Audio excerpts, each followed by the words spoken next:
Evening.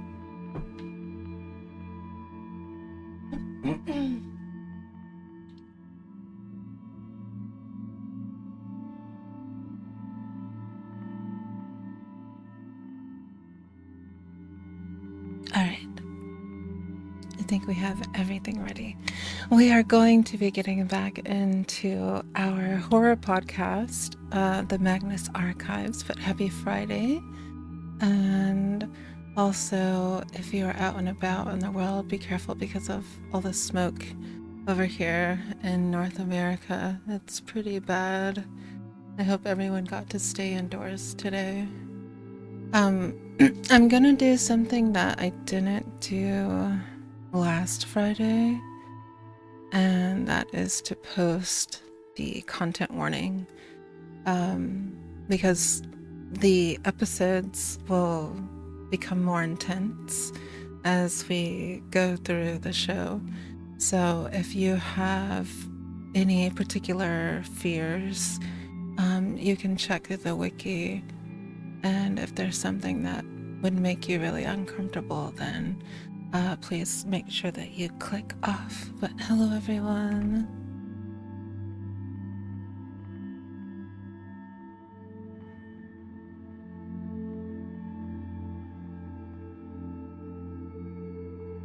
I'm really looking forward to most of the episodes I think that we should get through tonight.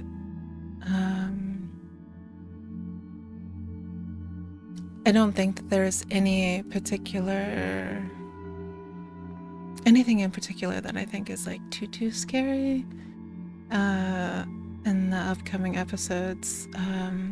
But we're on episode 46, and that's in the very beginning of the second season. Oh, for closed captions. There we go.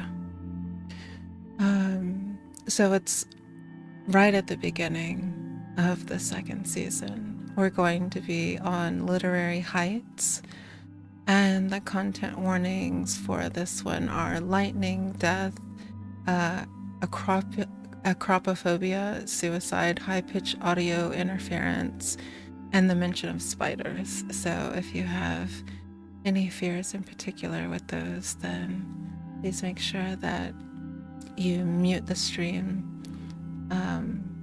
for that. But yeah, it just gives you an idea of what we have coming up, and hopefully it's not too much. As usual, we will have our timer on the stream, or on the scene. There we go. So you can know where we are in the episode. But I will be playing the audio, so you can just listen along. And I'm trying to think what else. I don't have a snack tonight. I had dinner though, so I do have my lavender chamomile tea and myself. I think that's all we need. But yes, hello, Moshi. Welcome everyone. Happy Friday. I'm so happy to be back here tonight. Let me get the page pulled up. Oh, I guess I can share the page too. There's a particular playlist, not on their own personal site.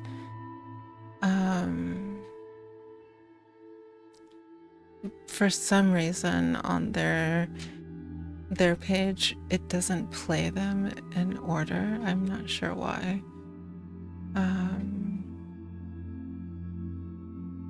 But here is the playlist if you want to listen on your own, of course. And again, if you are just joining us for the first time, on Fridays recently, we've been listening to the Magnus Archive.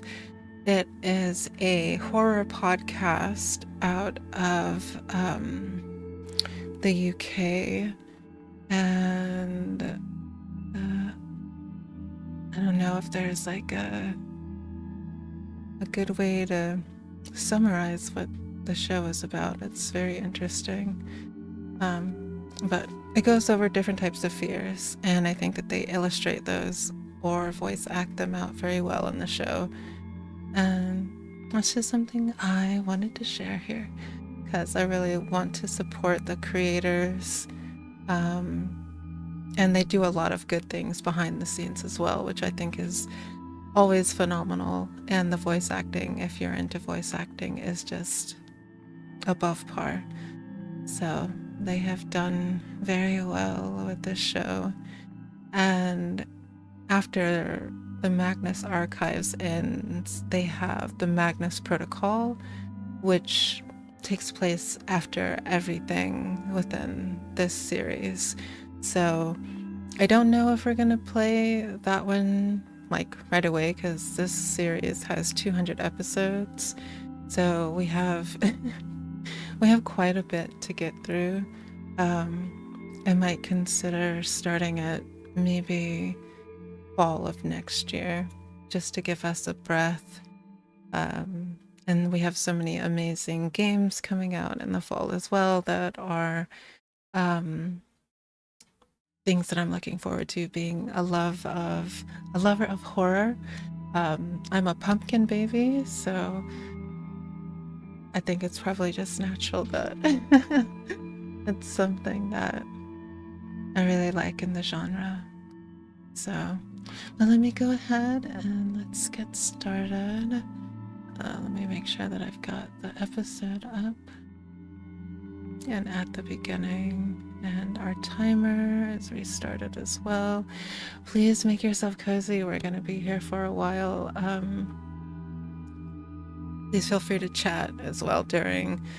But yeah, all my lovers of mystery and horror, I hope that you enjoy this with me.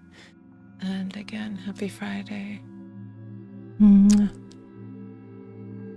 There'll be a 5-second countdown before we start, and then you'll hear, oh no, I turned off well, you'll hear the beginning of the episodes. They all sound the same. It's like, hold on, it's this.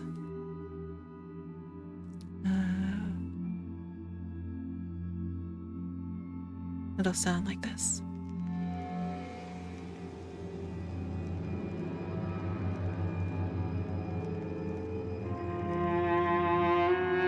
So that's how you'll know that we've started a new episode. And I think it ends with the same music as well too. So, all right.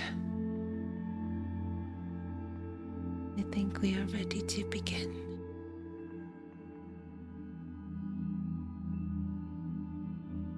Oh, and let me turn off our cozier background music when we start. All right. 5, 4, 3, 2, 1.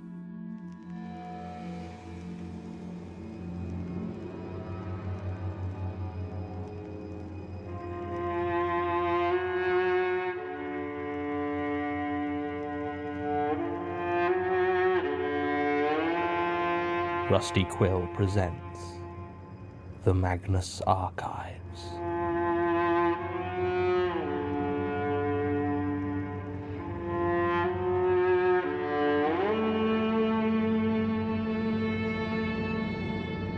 Episode 46, Literary Heights.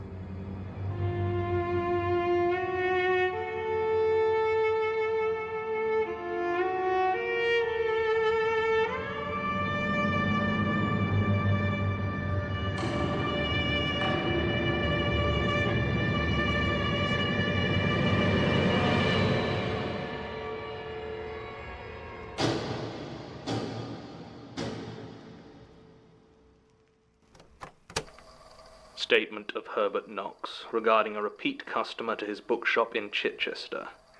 Original statement given December 21st, 1998. Audio recording by Jonathan Sims, head archivist of the Magnus Institute, London. Statement begins. It's hard to know exactly where to begin when explaining to you what exactly it was that I experienced. There were many things that happened, each Strange and inexplicable in and of itself, but I'll be damned if I can see how they connect to each other, except that they all ended up involving the same student from the university. His name was Michael Crewe, though he normally went by Mike, at least to me. I'm not usually one to pay much attention to the students that come into my shop, especially during the start of a new school year. I have something of a soft spot for the antique when it comes to my furnishings, and that, combined with the age of my stock, means that when new students arrive at the university, they generally regard the discovery of Lion Street books as something of a curiosity. I've heard more than one comparison to that shop in Stephen King's Needful Things, or whatever it was called. Anyway, as I deal mostly in rare books and antiquities, they generally get one look at the prices and suddenly their interest dries up. Of course, there are always a couple of rich kids whose parents weren't able to buy their way into Oxbridge, so it's not a complete waste. So it's rare that I have any cause to remember the face of my student customers. But Mike struck me the moment he walked into my shop. This would have been last September. I don't remember the exact date, though I'm sure if I looked up my receipts I could tell you. He was short, barely over 5 feet, and very thin. Underfed, I remember thinking. It hadn't yet turned cold, but he wore a high-collared coat and a thick scarf wrapped around his neck.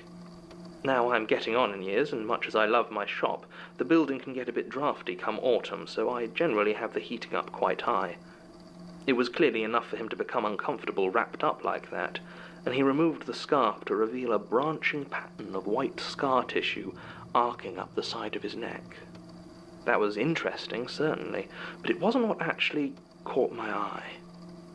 No, what struck me most was that, rather than wonder or curiosity, as I would see in the faces of the other students who found their way into Lion Street books, this young man began scanning the shelves with an expression that seemed more like impatience.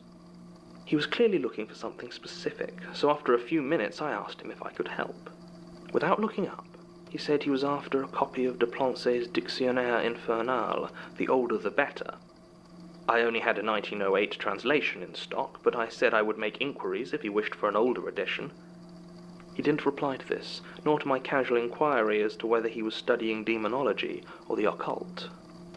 He took it to my desk to buy it, and I started rooting around for the credit card machine when I smelled the strangest thing. It was like just before a storm breaks, that sharp smell in the air, but looking outside the sky was clear and the sun was shining. Mike seemed to smell it too, and he went very still. He reached into his jacket and pulled out a wad of cash. He quickly counted it out, grabbed the book, and was through the door before I even had a chance to ring him up a receipt. The smell faded as soon as he was out of sight. I didn't know his name at that point, but it was far from the last time I saw him. He became something of a regular. Maybe once every 3 weeks or so he'd come in and check any new stock I had. He was interested in spiritualism, history of witchcraft, anything mystical, especially from before 1850. He also bought a few books on meteorology, especially pre-Enlightenment, and once a book on the work of Gottfried Leibniz, though I don't remember the title. I have no idea where he was getting his money, but he had a lot of it. He was able to pay 5 figures for a copy of a 1559 printing of the Malleus Maleficarum without breaking a sweat. At some point I learned his name. I mean, I certainly wouldn't have described him as a friend, or even close, but over the last year he'd easily been my most regular customer. That wasn't the only time I smelled that acrid tang in the air, though. Sometimes when he was in there, it would come again all at once. It never seemed to be coming from Mike, exactly, but when he was around, the smell would just suddenly be there. It was the only time I would ever smell it inside, and when I did, Mike would just stop whatever he was doing and leave immediately. He wouldn't run.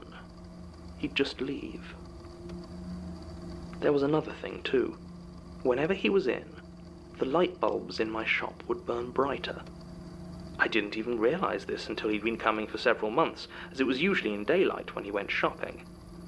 But when winter made its presence known, his late afternoon visits began to take place after dark, and I noticed that whenever he came in, the shop got brighter. The bulbs would start to buzz very softly, and the elements within them would glow with a surprising intensity. There was this strange electric crackling, and once I even got a shock when I turned a lamp on. I never brought it up with Mike, though. I don't even know how I would have gone about bringing it up. It was February when I got the Leitner book. I'd heard of him before, of course, though I'd never met the man. The rare book trade is a comparatively small world, at least within the UK, and his name would often come up whenever I was gossiping with my peers. Sometimes it was about which valuable piece he'd snatched for a fraction of its true value, or the ridiculous amounts he'd paid for a book that everyone else was sure was a fake. Occasionally there were more unsavory rumours about his personal life. So, even though I'd never personally made his acquaintance, I was well aware of Jürgen Leitner and his collection, and when he disappeared in 1994, I was one of the many that heard whispers on the grapevine that a few of his books were back in circulation. I never thought I'd actually get my hands on one, though. Not until I heard about Kirsten's death. Kirsten Baumann was a book dealer friend of mine down in Salisbury.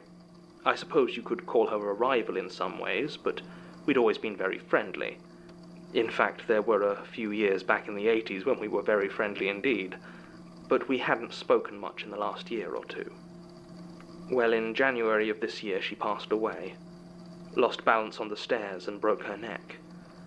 To be honest, I wasn't as surprised by her death as I might have been, though it was rather alarming. Over the last few years, the landscape of the UK rare books trade has changed significantly. A lot of the big names in the old guard have gone missing or retired, or sometimes even been found dead. The police even got involved for a while, as there was talk of maybe someone out there targeting booksellers, but they never found anything to indicate it was anything other than a coincidence. I suppose it's just an example of how one generation inevitably makes way for the next, but Kirsten was the first time it had affected someone I knew well. What surprised me more than her death, however, was that she had made me her literary executor, and left me the vast majority of her stock. So it was I came into the possession of a Leitner. It was a strange one, all right. Exaltiora, or From the Heights, was the name. It was custom-bound in the late 1800s from what I could see, though the pages looked to be significantly older than that, 17th century I would have said. It was written in Latin, and seemed to be a long poem in the style of Virgil, illustrated with some quite striking woodcuts. It told the tale of a small, unnamed town high on a cliff top, that sees a monstrous creature begin to approach. The poem is unclear whether it is a beast, a demon, or a god, as it uses the words interchangeably. But it is seen far off, its head and body lost among the clouds. The majority of the story details the villagers' attempts to prepare to do battle against this creature. But each time they devise a countermeasure, the thing gets closer and is shown to be far larger than previously suspected, rendering their preparations insignificant. At last, when it is almost upon them, its impossible vastness undeniable, the villagers surrender to despair and hurl themselves from the cliff top onto the rocks far below. It was a strange book, and made all the stranger by the fact that it appeared to be utterly unique. I could find no record of it in any catalogue I had available, and after a few calls to a couple of museums and archives I knew dealt with similar texts, I was convinced that this may well have been a completely unique book. This didn't please me as much as you might imagine, because what it meant was that I had an artifact on my hands, one that belonged far more in a museum than it did in a library. I'd only had a museum-worthy book come once before, and the process of authentication and the work involved in selling it had quite frankly not been worth the amount that I sold it for. Museums are not as well funded as private collectors. Beyond that, there was something about the book itself that unsettled me. Reading it was disorientating, in a way that I can't easily put into words, especially the woodcuts, although they were just the village, or the cliffs, or empty forests or mountains. They were quite crude in many ways, but certainly not unsettling, and yet twice when reading it and observing the woodcuts, I fell off my chair. Over the week I possessed it, I had enough dizzy spells that I had to book an appointment with my doctor, although at the time I didn't make any direct connection between them and the book. I had bad dreams as well. I don't recall them with any clarity, but I'm rather sure they were dreams of falling. Mike came in at the end of that week. I wouldn't go so far as to say I was expecting him, but I'd put a half-dozen books to one side for his consideration, as I assumed he'd be in at some point soon. As was his habit, he said almost nothing, and the cold February air was enough that he didn't even feel the need to remove his scarf, so only the faintest hints of that branching scar could be seen creeping out from below it. The bulbs crackled and brightened in his presence, and I presented the books I had chosen to him. He spent some minutes looking through them before pushing them back with a shake of the head. This was not unusual for him, and I took it as no insult. I turned to put them back on the shelf, when I was almost overcome by a wave of dizziness. I gripped the back of my chair and steadied myself. When I looked back at Mike, he was staring at the Leitner book with a wild expression I had never seen on his face before. He pointed at Ex Altiora and asked me how much it was. I started to tell him it wasn't for sale, but he had this look in his eyes, this furious desperation. It scared me, to be honest, and I had a sudden sense that this man was willing to kill me for that book. All this, combined with the discomfort I felt with the thing anyway, was just a bit too much for me. I named a figure that I thought was maybe double what it was actually worth, and Mike wrote me out a check so fast that I thought his pen would go clean through the paper. For this, I insisted on ringing him up a receipt, and without another word he was out into the rainy February afternoon. And that would have been it. Given what happened next, I don't think I would ever have seen Michael Crewe again if it wasn't for the simple fact that his check bounced. I didn't quite believe it at first. He'd always been so willing to drop huge amounts of money on books that the idea of him not being able to afford something had never quite registered. But there was no mistake. After no small amount of consideration, I decided that the only decent thing to do was to actually go to him and discuss the matter. Maybe I could get the book back. Maybe I could make alternate arrangements. Either way, I felt like I owed it to Mike. I had his address on file from a delivery he had requested a couple of months back, so it was a simple matter to close up the shop early and make the short walk across Chichester to his flat. Rather lavish by student standards, but easy enough to find. The sky was a bruised grey as I walked across town, and I was glad I had thought to bring my umbrella, as it was promising to be a storm. I recognized the smell from Mike's previous visits, though even then I didn't realize what it meant. I reached his door and knocked. I was careful to be firm, but not aggressive, in my knocking, as I had an odd conviction that an overly confrontational knock would have made it much harder to retrieve the book. I needn't have given it any thought at all. The door opened before I'd even finished knocking, and I had the oddest feeling in my stomach, as though I was standing on the edge of a great drop, and I took an instinctive step back. Mike stood there, looking terrible. From inside came the odor of a man who has not left the room or opened a window for some days. Strewn across the floor were pages and pages of scrawled Latin text, which alarmed me until I saw the unharmed and whole book clutched in his arms. I started to explain what had happened and why I was there, but he didn't seem to be registering my words, just staring blankly at the space I occupied as though he didn't notice I was standing there. I remember I had just about reached the point of repeating the word check over and over in the hopes he acknowledged it, when the first droplets of rain began to hit his window. Without warning, Mike's eyes went wide in what might have been realization, or maybe just fear, and his face got so pale his branching scar seemed almost to vanish. Then the first peal of thunder rolled over us, and that smell hit me with such an intensity I could barely breathe. I was on the floor before I knew what was happening and turned to see Mike running full pelt down the corridor, clutching the Leitner book. I must have hit my head, and my thinking was very muddled, but I was convinced he was trying to escape with the book. With a determination that, quite frankly, I never would have expected from myself, I decided that I had to stop it. I had to stop Michael Crewe from stealing my Leitner. So I got up, umbrella forgotten, and chased him out into the pouring rain. We weaved our way through Chichester, lightning arcing through the sky in a way I'd only seen a handful of times in the 40 years I lived there. I could just about make out the fleeing figure of Mike in front of me, and sometimes, when the lightning lit the sky, I could have sworn I saw someone else chasing him. It was hard to make out, as it only seemed to appear for those momentary flashes, but it seemed tall, thin, its limbs angular and branching, like Mike's scar. I don't know how he got into the bell tower for Chichester Cathedral. It stands separate from the main building, tall, imposing and square, starkly illuminated by the flashing sky. One of the doors at the base stood open, and I didn't stop to think how it had been opened before dashing inside and starting up the stairs. The smell was so thick inside I gagged on the acrid stench. In my determination to chase a young man stealing a book, I had apparently completely forgotten my age, which returned all at once, and I collapsed slightly on the stairs. I began to climb then, slowly, towards the top of the bell tower. I have never been afraid of heights, but as I got higher and higher up those stairs, my head started to swim and my heart was beating so fast I was honestly worried that I was in danger of a heart attack. Finally, I reached the top flight of stairs. I could hear shouting from the bell room.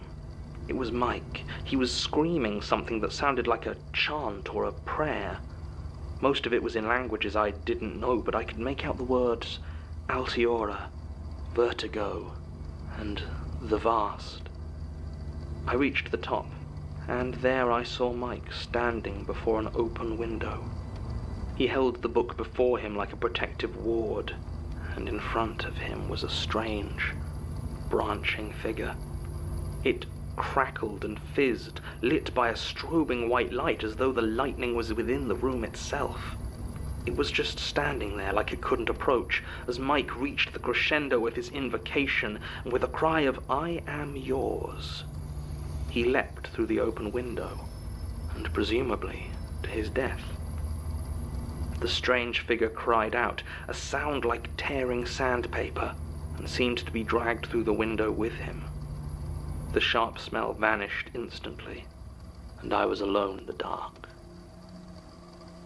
I say presumably about his jumping almost 100 feet to his death, because when I went out, I could find no body at the base of the tower, and neither could the police, who obviously treated me like a lunatic. When the sky cleared shortly afterwards, it became apparent that all the windows to the bell chamber were closed and sealed. I never saw Michael Crew or the Lightner book again. Statement ends. Michael Crew. Another name that seems to crop up more than once in relation to Lightners, and twice regarding this particular volume. The events here seem to have taken place a couple of years after those of Statement 9991006. Could his exposure to the Bone Turner's tale have catalyzed an interest in Jürgen Lightner? Or perhaps an early experiment? It seems as though he was attempting to use the book as protection against whatever was chasing him. Did the Bone Turner's tale not work in that regard? And what was it that chased him, bringing that smell with it? It is a shame that Ex Altiora was burned in the end. I would have been fascinated to read it, especially as there is one feature that I'm surprised Mr. Knox did not mention, comparing his statement to that of Dominic Swain in 0132806. The book Mr. Knox received did not seem to have a woodcut of the dark night sky, with the branching, arching design of the Lichtenberg figure. End recording. Supplemental. Someone else has been going down into the tunnels. When I came in yesterday, I noticed that the trapdoor appeared to have been disturbed. It was unlocked. I confronted the others, but they all deny it, of course. Someone must think there is more down there of value, unless they're trying to hide something. Searching or hiding, it could be either. I might try to set up a camera to watch the trapdoor, if I can find somewhere effective to hide it. I did go down there to see if I could find anything, but it seems much as it did last time. The only difference now is all the spider webs. They seem to have spread down there. I think I saw some of the larger specimens actually eating the remains of the worms. It was a disconcerting sight, and I left almost immediately. End supplemental.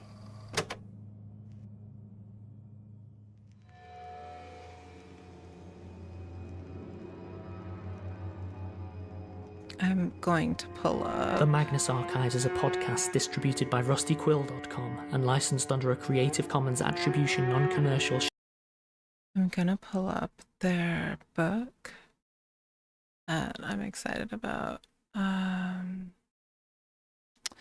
So they have a book coming out, and their website is rustyquill.com. Where is the? There it is.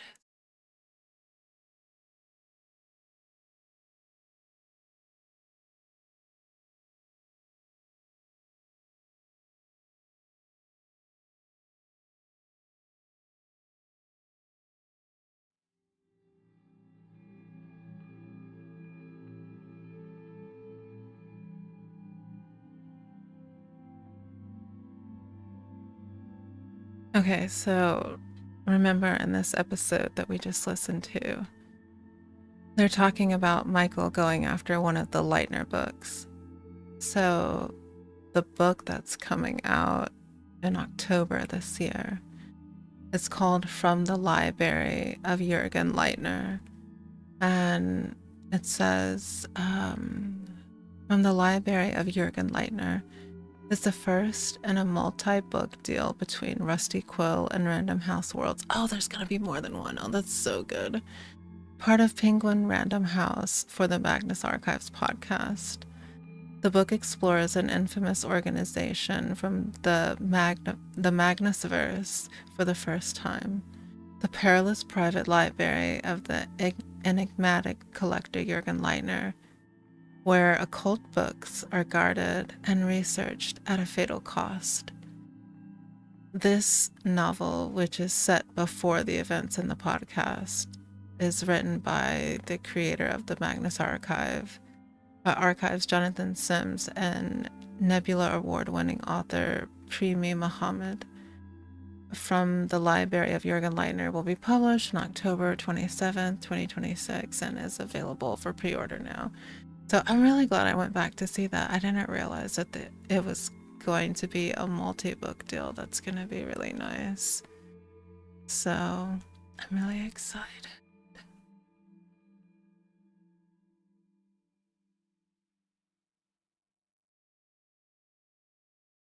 Okay. Let me go back. So now we're on episode 47. Not yet. The new door. I need to actually sit down and see if they play these in any particular order with regards to the different types of fears.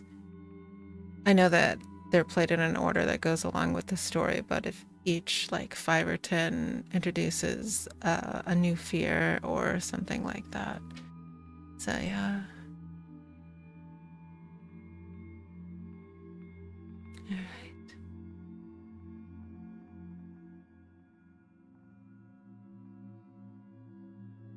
And countdown. 5, 4, 3, 2, 1.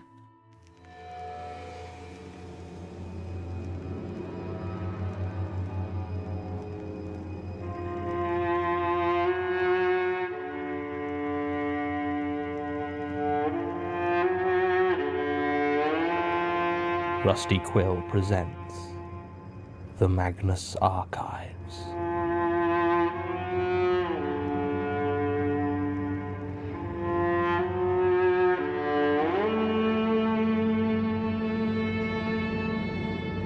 Episode 47, The New Door.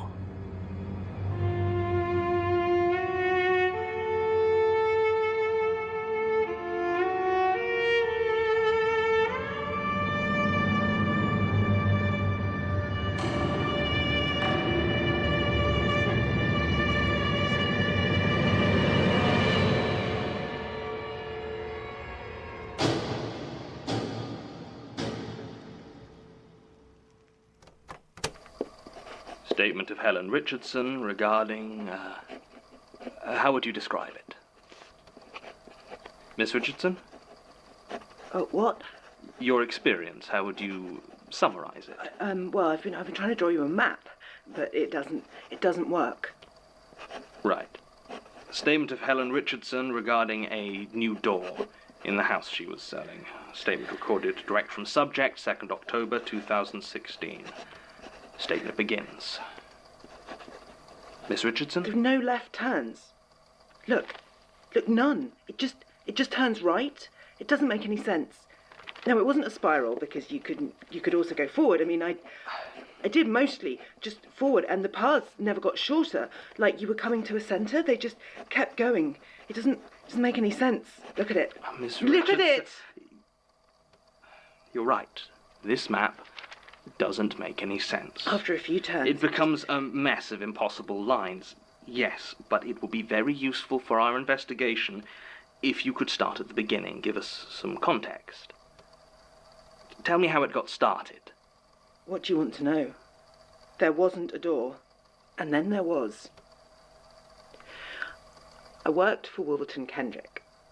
I still do, I suppose. I haven't officially quit, but I haven't been back there since this happened. We mostly sell properties around the Wimbledon area, sometimes as far out as Collier's Wood. We specialise in well-appointed family homes for successful professionals looking to move further out of London. We've had a lot of success, and these days usually have anything up to 200 properties on the market. Most of them are detached family homes or big, well-appointed flats. I've been with the agency for about 8 years now, and I've done thousands of viewings for them. So believe me when I say there was nothing unusual about that house on St Albans Avenue. I mean, maybe the fact the owner was selling it for less than $2 million. Even though it still wasn't suspiciously cheap. It was just a lovely house in a good area, like every other house I sell. When I think back to driving there, the trees seem darker than they should have been. The other houses sit there, sinister, behind their tall gates and empty driveways. But I think, that's just my memory changing to fit what I know now. At the time, I don't think I felt anything except annoyance that I was going to be 2 minutes late to the viewing. You know what's funny? Even after everything that happened, I actually have trouble picturing the house in my mind. It was so much like all the others, so unremarkable, and it's not like I've been back. For most of the morning viewings, it was business as usual.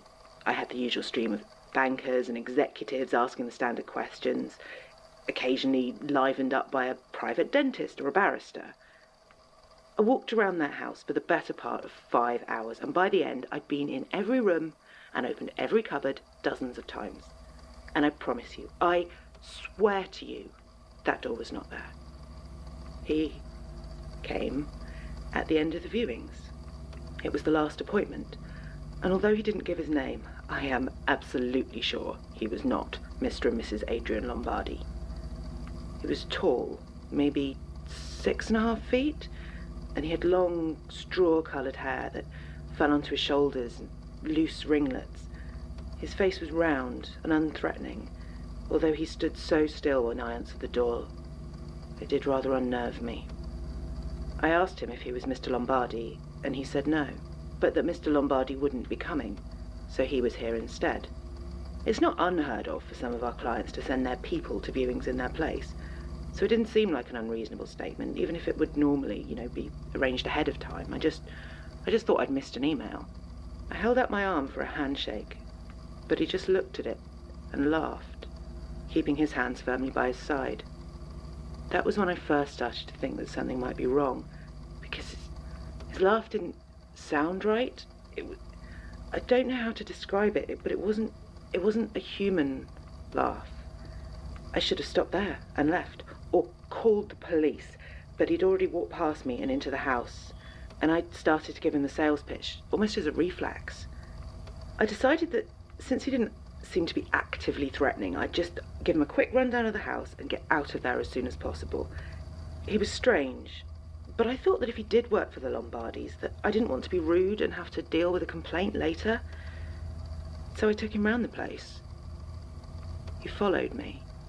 His eyes were always looking where I pointed, but he never seemed to take anything in, and he didn't ask any questions at all.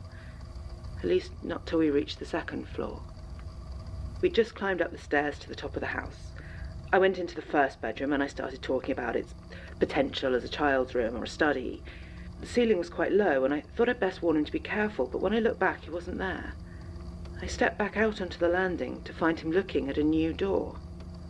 He asked me what was behind it, and I just stood there, staring. It was a small, unremarkable door, painted dark yellow with a matte black handle, and it wasn't there before. I'd been up on that landing dozens of times already, and I definitely did not remember it being there. It wasn't just that I hadn't noticed it. You have to understand that. It wasn't there. It couldn't have been there. I checked the floor plan I had with me, and obviously there was no door shown on it. It was an exterior wall on the second floor. There can't have been anything beyond it but empty air and a significant drop. Except that I had made several circuits of the outside while showing off the garden, and there was absolutely no door visible there. It was just a dark yellow door that couldn't be there. The man asked me again what was inside, and I just stood there, staring at it with my mouth hanging open in shock. I honestly don't know how long I stood there looking at it. My strange client said nothing, and I'd almost forgotten he was there by the time I finally made up my mind. I reached out and gripped the handle. It was warm. I turned it, and as soon as I did so, the door swung open. I didn't need to pull it at all. It opened slowly, but deliberately, like it was keen for me to go inside. And beyond that threshold, where there should have been empty air over the garden, there was a long, windowless corridor. It was lit by electric lamps attached to the walls every 10 feet or so, and the walls were papered over in a swirling green pattern. Running down the middle of the faded yellow carpet was a rug, black and thick, that disappeared off as the path very gradually curved to the left. On the walls were what at first looked like mirrors, but I soon realised that while a few of them were mirrors, most of them were paintings or photographs of that same corridor from various odd angles. Here's the thing. I don't remember going through that door. I remember standing there, looking down it with this feeling of dread, and then I remember feeling a surge of terror as I heard the door close behind me with a click. I spun round, but there was no handle on this side, just a huge, smooth mirror. I saw myself stood in that strange corridor, and it looked like I'd been crying for hours. I hammered, shouted, I threw myself against the uncaring face of that mirror, but nothing happened. It didn't even crack. I took out my phone. My mind was muddy, but I don't know exactly what I was hoping to do. Call the police, maybe? My colleagues? I think I might have wanted just to check the time. I had no idea how long I'd been in there. When I opened the phone, all that was on the screen was another picture of the corridor, just like the paintings on the walls. So I started walking down the corridor. I mean, there was nothing else I could do. It dragged on and on, bending almost imperceptibly to the left, while every once in a while there would be another corridor turning off to the right at a sharp angle. At first I'd avoided these branching paths, thinking if I walked along the corridor far enough, it would have to lead somewhere. But after what felt like miles, I finally decided that taking one of the turns, it couldn't make things worse. The branching corridors were identical. Mirrors and paintings that mirrored them were everywhere. And when I turned back, I think I must have gotten turned around, because the left turn that would have led back towards the door wasn't there anymore. It was another long corridor with paths off to the right. The wallpaper was a different colour though, I think. It definitely changed, but I never noticed it switching. I'd simply realised that it hadn't been red when I'd been walking, or blue, or purple, or whatever colour it was at the time. All the colours seemed to shift in that place. Even the yellow of the carpet and the black of the rug. It felt like I couldn't trust my eyes.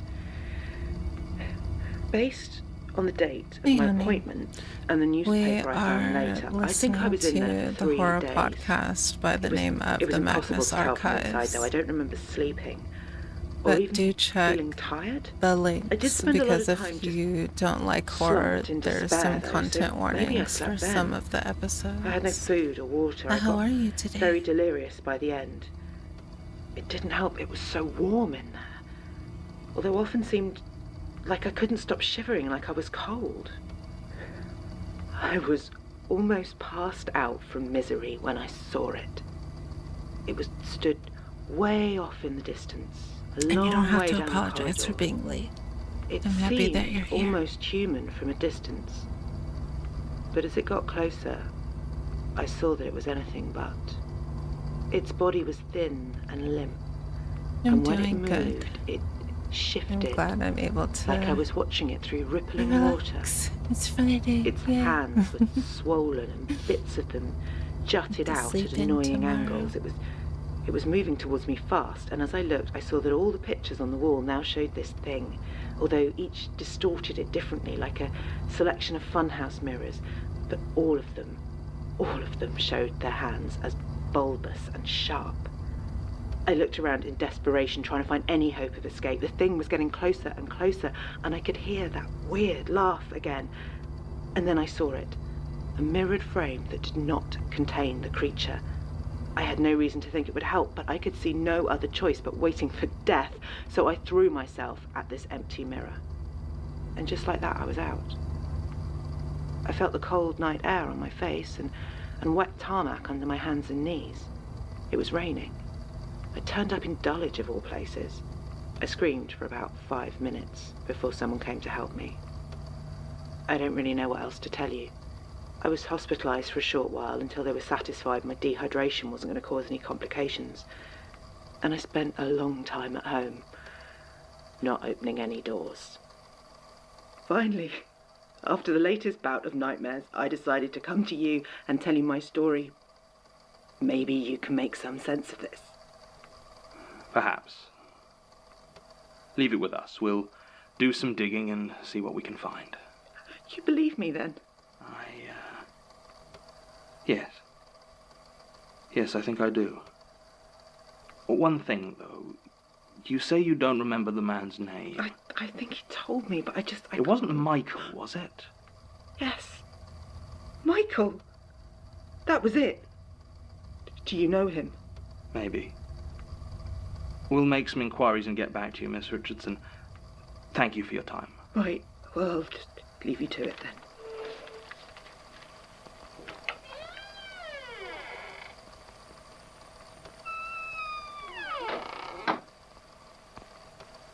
Sasha? Sorry, did you call?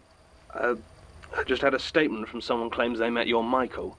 Michael? The distorted Michael? The very same. I don't think we re-recorded your statement on him, did we? Did we need to? It was one of the tapes that vanished during the attack. Oh. Well, I can give it again if you'd like, but I haven't seen him since. And you can't think of any further insights? Nothing you forgot to mention last time? I don't think so, no. What are you doing at the moment? Reorganizing your discredited section. It's a bit of a mess. If I may say so, John, I feel you've been a bit less conscientious about it since you got back. Oh, that's fair. Sorry. Let me know once you're finished. I'd very much like you on this case. Yes, will do. Do you even know they're lying to you? I'm sorry, I didn't... Can I help you? This place is off limits. I disagree. Who let you in here? Let. I'm afraid that isn't how this works. You're him?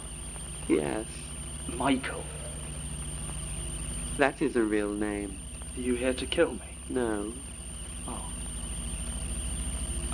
Why are you here? I am simply collecting what is mine, Archivist. The one who enters my domain. Miss Richardson? You own those hallways? What a fascinating question. Does your hand in any way own your stomach? In any case, it doesn't matter. The Wanderer had a brief respite, but it's over now. Well, you're too late. She's gone. Yes. Did you notice notice which door she left through? Yes. Wait. No, there was... There has never been a door there, Archivist. Your mind You can't plays see the tricks screen. on you. Let her go. Oh no, hold on. No? Get her back here! Are you going to attack me? Ah! Who the hell are you? I am not a who, Archivist. I am a what?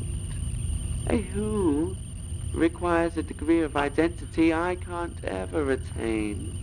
I don't know why it's doing Michael that. isn't your real name.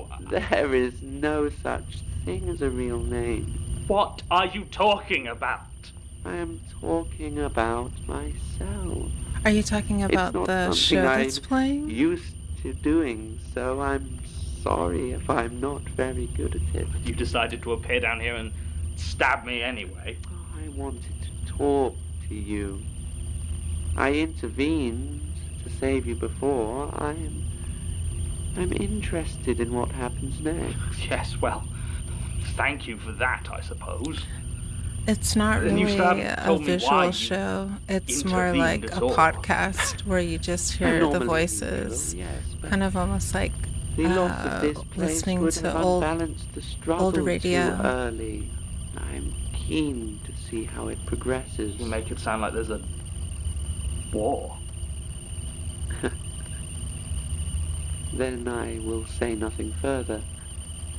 I wouldn't wish to tarnish your ignorance prematurely. Goodbye. Yeah, it's just them Archivist. speaking. That's why the Ah. voice acting is so important. Michael? Michael? End recording.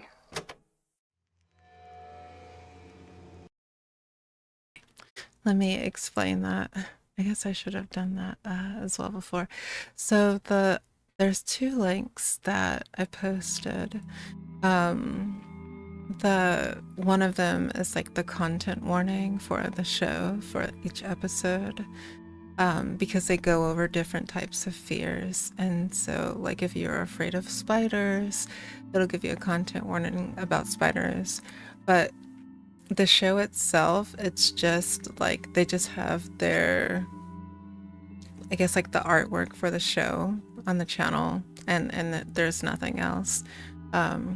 So it's more like just listening. I would love if this became like a live action or an anime, though. I think it would be so good. I'm trying to think. There's is it on Netflix?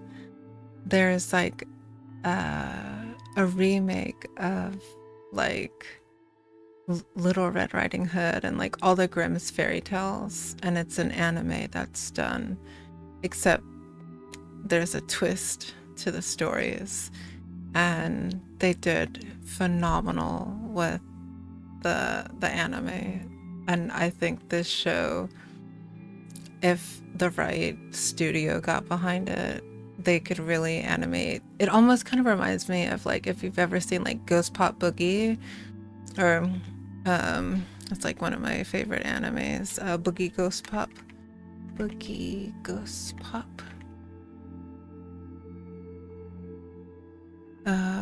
Yeah, Boogie Ghost Pop Phantom.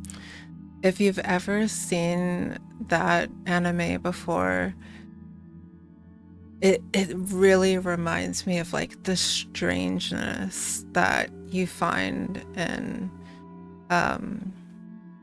that anime, and it'd be really good. Boogie Pop Phantom is well, they were light novels, but I guess they're in the category of horror as well. I didn't know Madhouse was behind it.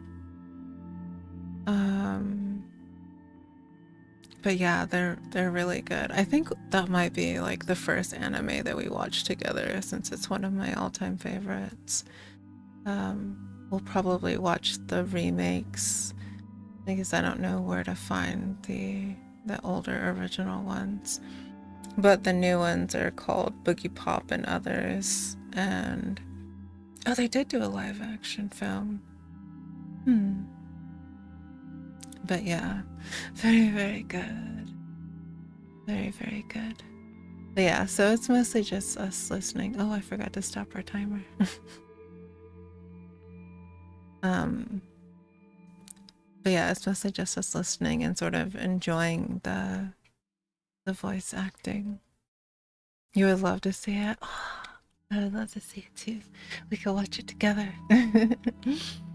But yeah, maybe, let's see. Maybe in August. Yeah, the boogie. I was just about to say. Maybe in August we can start it, because I don't think it's not a long anime either. I wish it was. And the intro song is really good too. Like, oh, it's so good.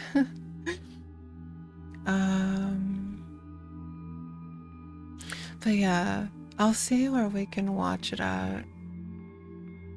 And obviously, like, we can't stream it. But we can watch it together. Hopefully everybody will be able to have access to it. I don't know where it is. I might have to be a pirate on the sea. But yeah, it's really good. Thank you so much. Oh, you're welcome. Let me see if I can. I don't know where it is. Is it a Crunchyroll? I'm sure you can find it somewhere else. Or, you know, like I said. Oh, they actually have the original on Crunchyroll as well too. Oh wow. But yeah, maybe we'll do that next month. I think that'll be really fun. Very good, very good. Alright, oh, it's only 12 episodes. It makes me so sad. That might be the older one. Oh, it says it's on Tubi as well. Either way, on to the next episode. So, remember how I was asking if the episodes are sort of like lined up together? This episode and the last one we just listened to, The Literary Heights, they all have to deal with the fear of the vast. Let me go to the wiki. The vast. So this fear specifically is like vertigo, agoraphobia, the dread of deep water, our own insignificance before the universe. So that sort of describes like the fear of the vast open, like being afraid of being in a boat and being out in the middle of the big ocean. Like that is technically the fear of the vast.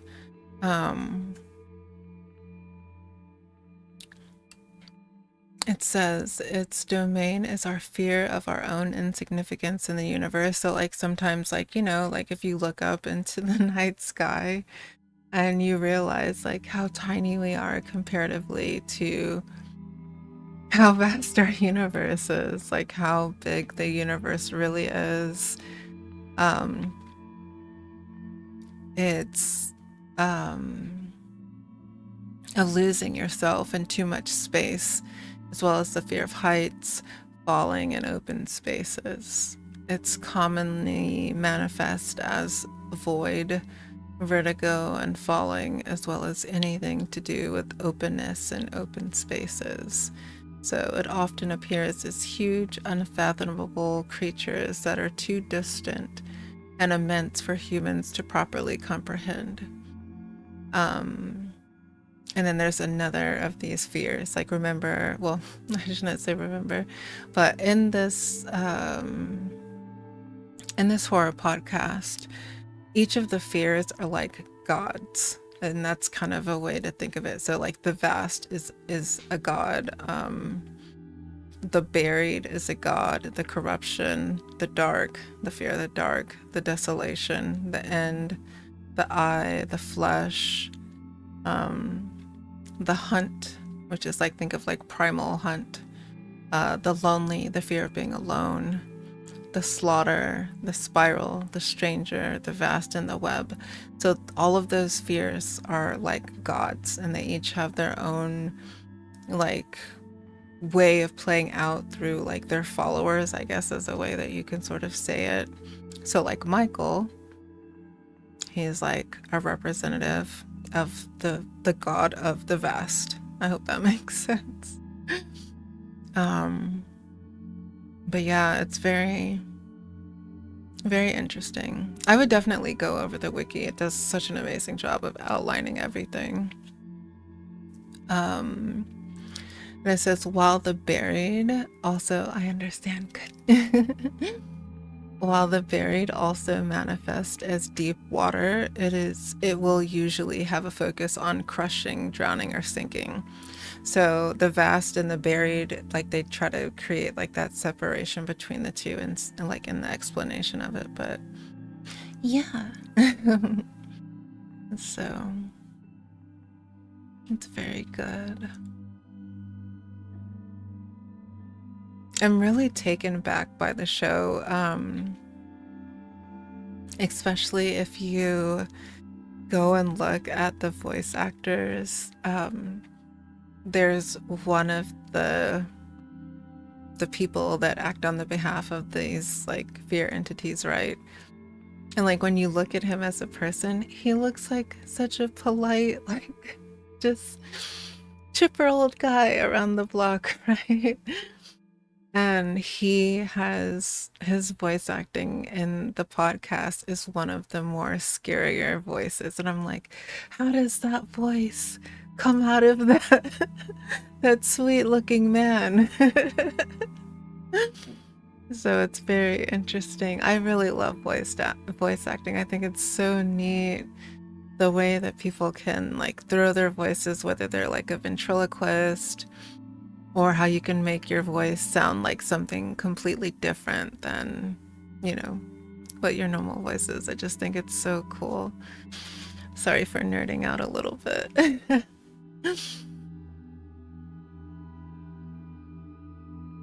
Ooh, that's a good question, honey.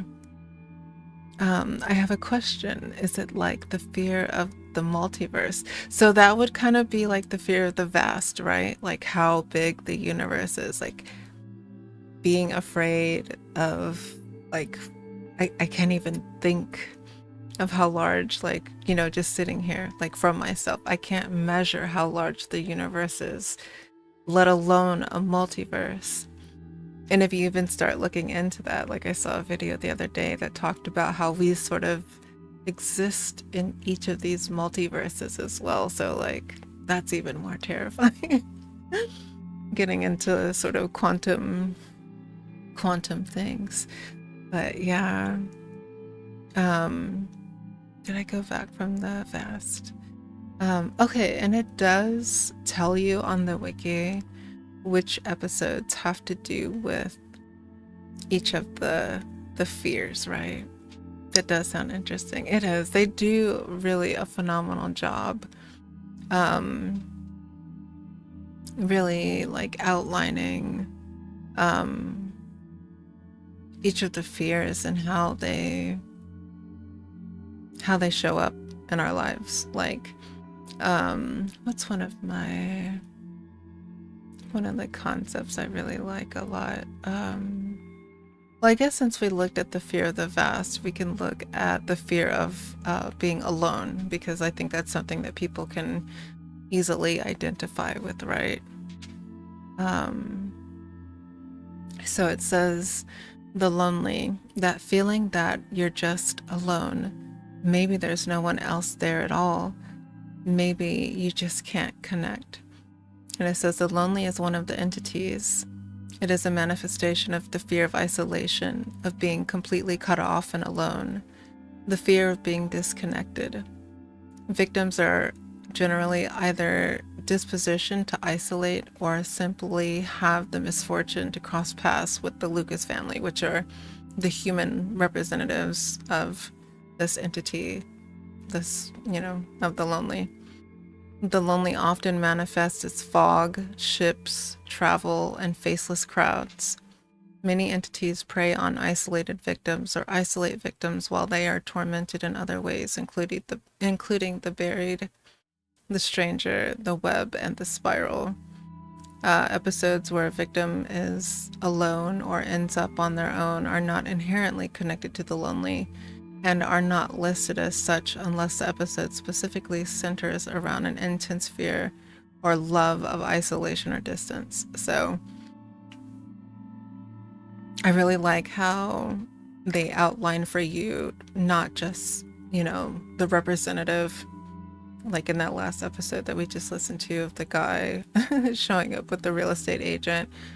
He was a representative of the vast. But then also it goes into non-human things like fog or silence to represent like the being alone. Crowds, which is a strange one because you would think in a crowd you're not alone, but if you're in a crowd and you don't know anyone, that's very lonely. So they do a really great job of outlining these, and it goes into like the artifacts that are behind them. Sometimes like the Jorgen Leitner books, how each element plays into each of these entities. So that's why I really like the show. It's very well written.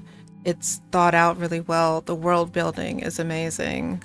You have a fear of crowds, just like you said. Oh, so, okay. If there's any of the episodes that you feel afraid of when you listen, please make sure that you mute the stream, because I don't want to cause anyone to have any kind of nightmares.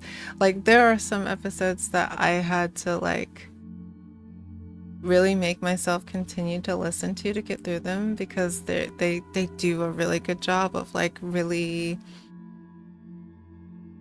like outlining the fear in the episodes. But I don't think there's anything that's like overly grotesque or anything like that. Like, the writing is just very good. It really kind of leans more into that sort of like psychological horror, right, where you're not worried so much about like, unless it's, I think the corrupt kind of goes into like body horror a little bit, or like disease. But mostly I think it's just really good writing. Like, I guess you have to write well to bring out like the feelings of loneliness in someone. And when we get towards the end of these, you'll hear one episode that sort of makes it into like these poetry prose, which is really cool as well too. No, it's only if I'm right in a crowd, but if I hear it, okay, if you'll be okay. Okay, good. I'm like, I don't want to make anybody more scared. So, kind of the fun part about listening or watching scary things is like, it's not that I don't think we necessarily want to be scared all the time, but I think when someone like, what is the name of it? Like the Fate series. It has really great world building. And I just really enjoy that in general. So that's why I really like the show. But yeah. All right. We're on episode 48. And that is Lost in the Crowd. Oh no, that's the one you're... Okay, well, I guess you'll get to see because it's going to talk about it next. Oh, it's okay to mute it if it sounds scary. But yeah, so that's kind of interesting that you popped in right now, so you can really get like an an idea of how they exemplify this particular fear that you can identify with, right? Can I tell you something right quick if you have time? Of course. You can always ask me to stop and pause for things. It's more important that we get to talk and communicate. A show can always be paused, so don't worry about that. The only reason I don't pause it when we're playing it is because it's going to be really hard for me to pause the timer and pause the show at the same time. I can't really do that, so then the timer is going to be off. So I was debating if I should just text when the show is going, so I'm not over talking the show. Maybe I'll just text then. That's probably better. But yes, go ahead and ask your question, dear.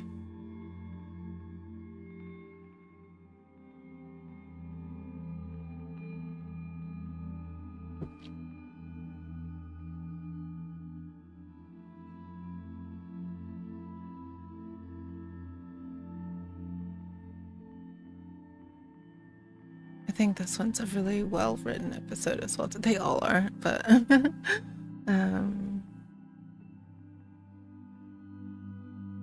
if I'm thinking of this one correctly, this one's really good.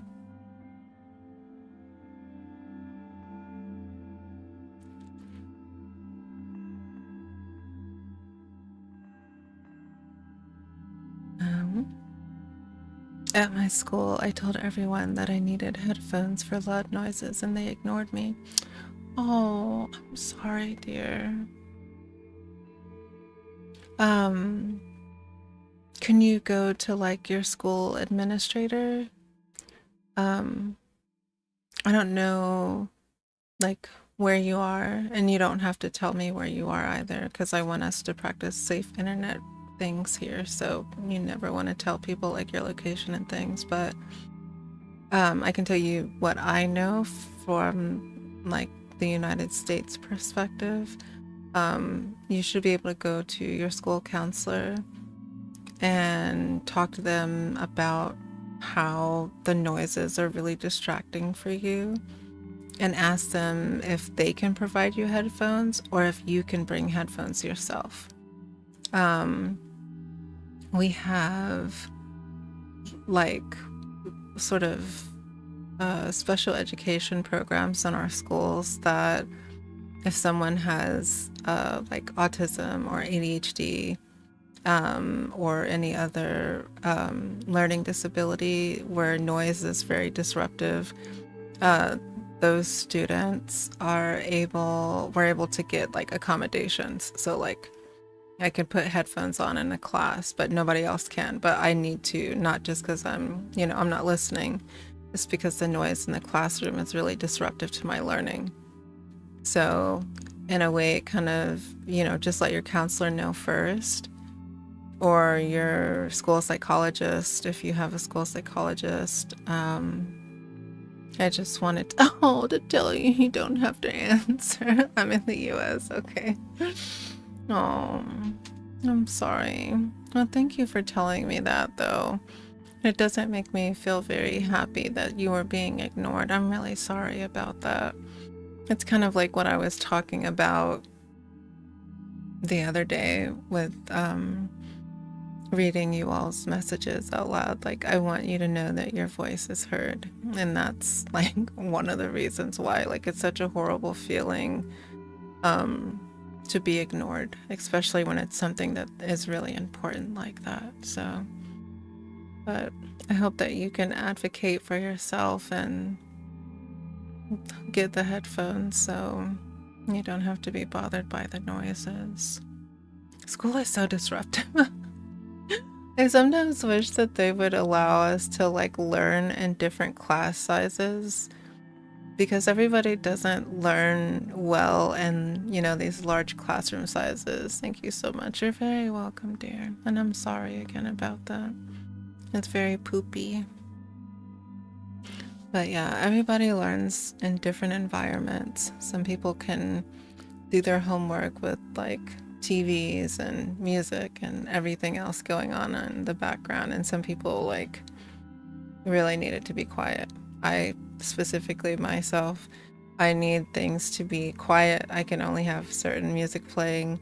And if I'm interrupted when I'm doing something, it takes me a bit of time to start back, to get my focus back. It's really hard. We had the D lab and they took it away from us. Oh. I don't even know what to say about our education system over here sometimes. It's really disheartening. Sometimes I'm like, oh, we're getting better. And then sometimes I'm like, no, we're not. We're actually doing worse. But, well, I'm glad that you don't have to worry about school for the next 2 days because we have the weekend, yay. And you can have some peace of mind. Yes, it will. Everything will work out. I like the way you think. Yeah. Oh. Well, did you want to say anything else before we start the show? And if there's anything else you want to talk about, just let me know. But I'm proud of you for getting through the day still. Like, being overstimulated is so bad. It's so bad. Sometimes I feel like, because I have pretty bad anxiety, and sometimes I feel like when I'm really anxious and I'm out, like everything gets really, really loud, and I'm like, oh no, I need to find a quiet place so I can calm down. But yeah, that's why I'm a little homebody. I do like exploring the world though, like I love traveling and everything, but I think I just like a little bit more peace.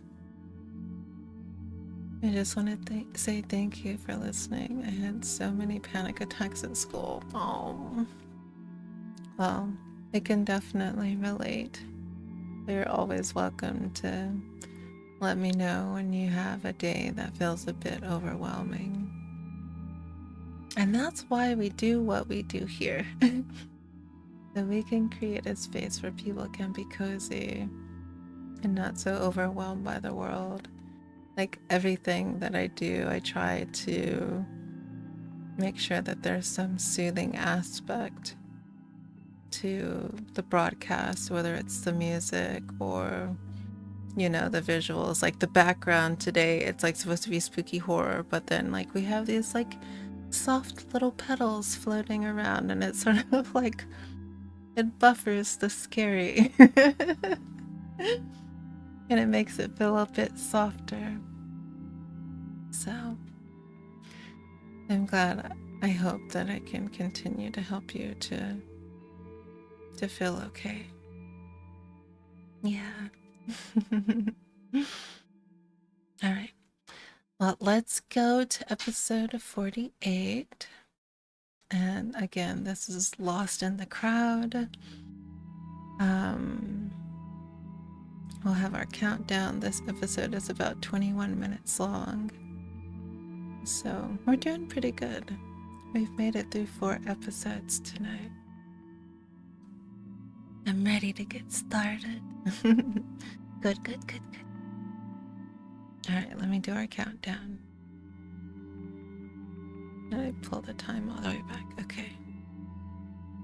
And 5, 4, 3, 2, 1.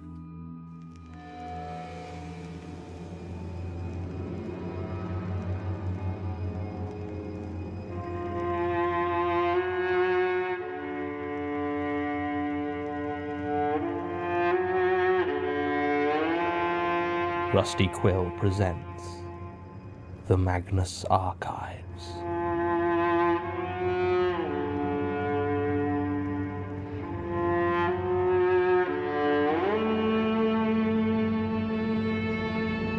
Episode 48, Lost in the Crowd.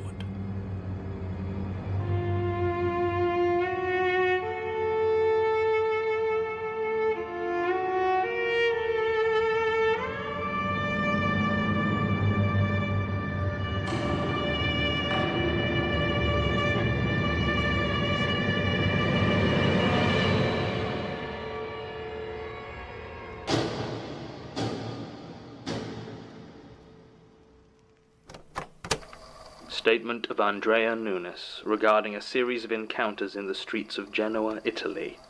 Original statement given 25th March 2010. Audio recording by Jonathan Sims, Head Archivist of the Magnus Institute, London. Statement begins. Travel has always been my passion.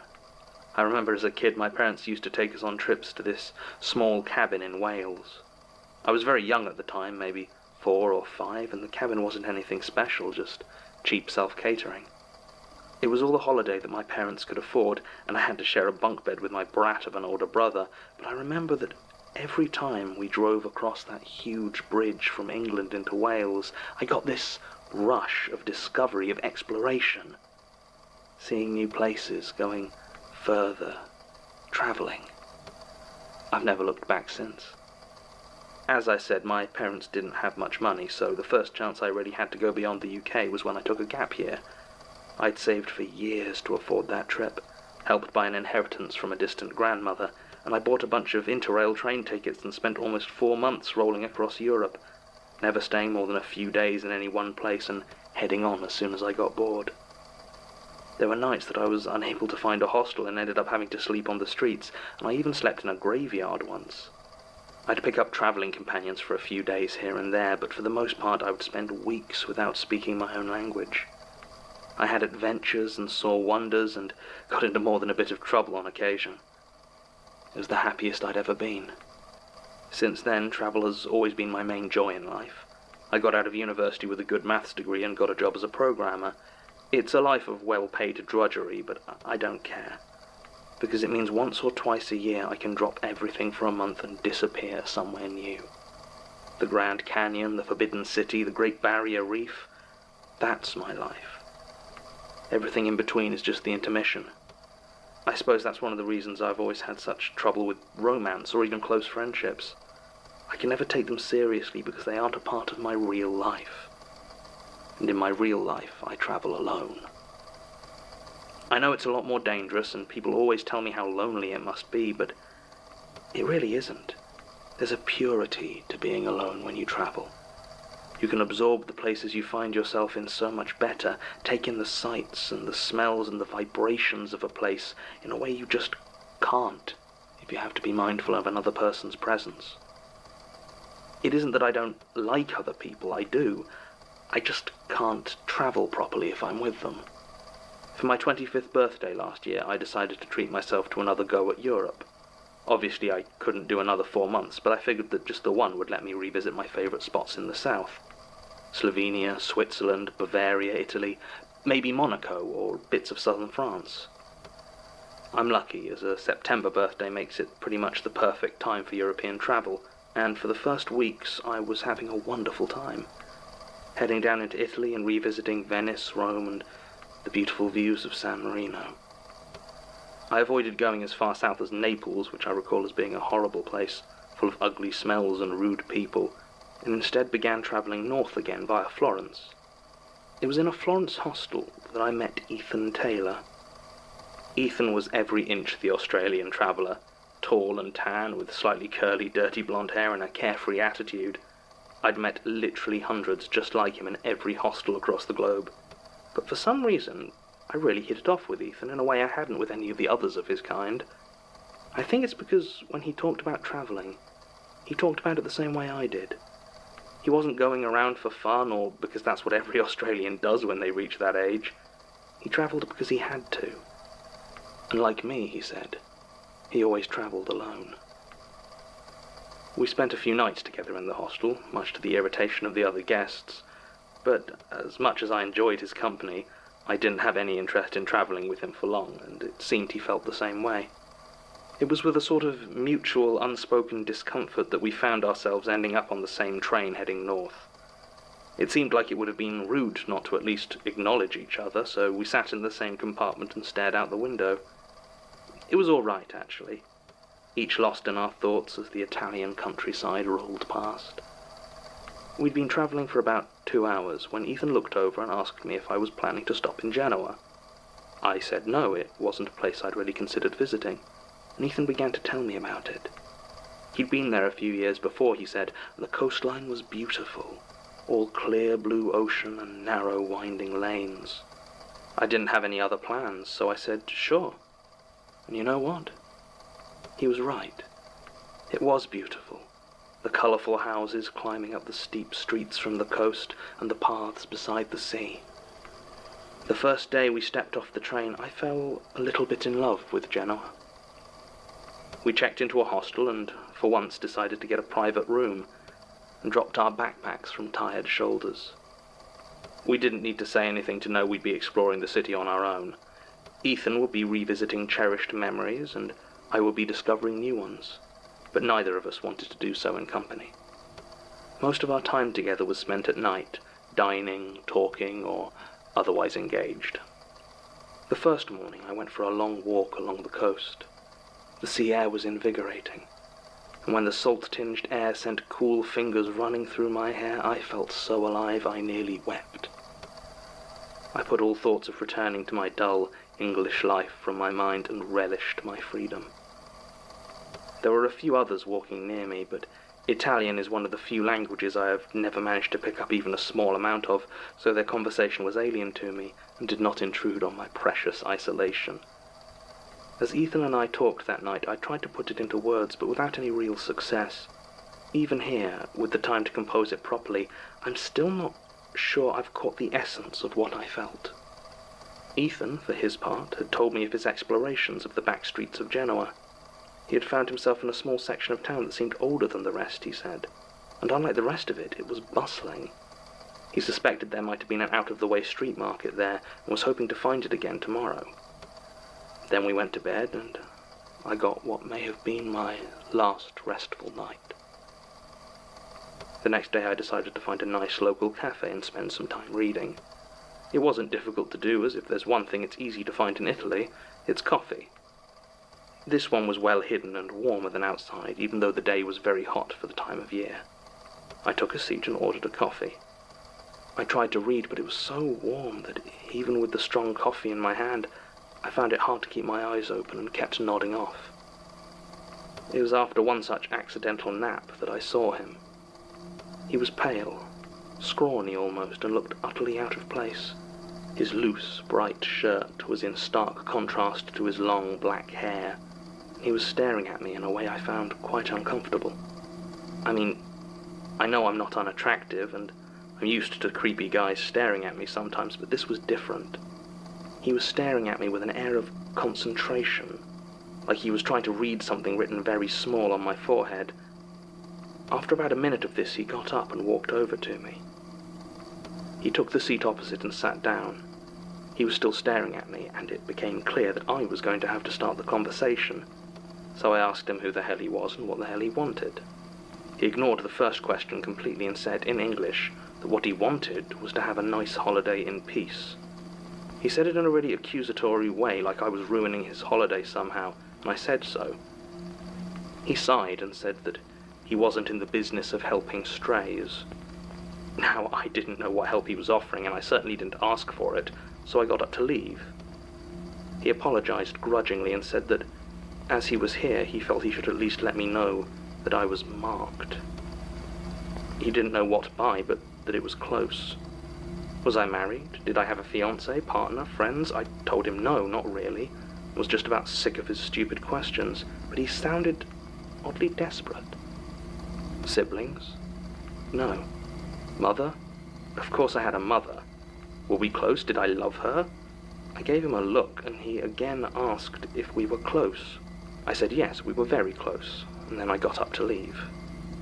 As I left, I heard him call after me, telling me to remember my mother, to keep her face in my mind. I didn't reply. Ethan didn't return to the hostel that night. At first I assumed he was simply out drinking late, but as evening turned into night and night turned into morning, I started to get a little worried. It was none of my business, of course, but Genoa wasn't an all-night party sort of town. I would have assumed he'd maybe just headed on without me, but his backpack was still in our room, untouched. I wanted to dismiss it as paranoia, but my encounter with the weirdo in the cafe had left me a bit rattled. When the sun came up on the third day in Genoa without any sign of Ethan, I decided to go out and look for him. My first move was to try and locate that street market he'd mentioned. Perhaps it wasn't just hidden away. Perhaps it had been actually illegal and he'd got caught up in something he shouldn't have. He had given me a good idea of the rough area in Genoa it had been, so I started my search there. I found nothing. Asking around just yielded a barrage of confused Italian from passers-by who I couldn't talk to. So I just kept walking. Morning turned into afternoon, and the previously sunny day became overcast and oppressive. I would occasionally half-heartedly shout out Ethan's name, though I don't know what I was expecting. At first this got me annoyed shouts from nearby windows, then glares, and eventually they got no response at all. The streets I was walking were narrower and narrower, and the houses and buildings next to me seemed to get taller with each turning I made, their previously vibrant colours muted under the cloudy sky. The afternoon was completely silent. I began to think, how long had it been since I saw another person?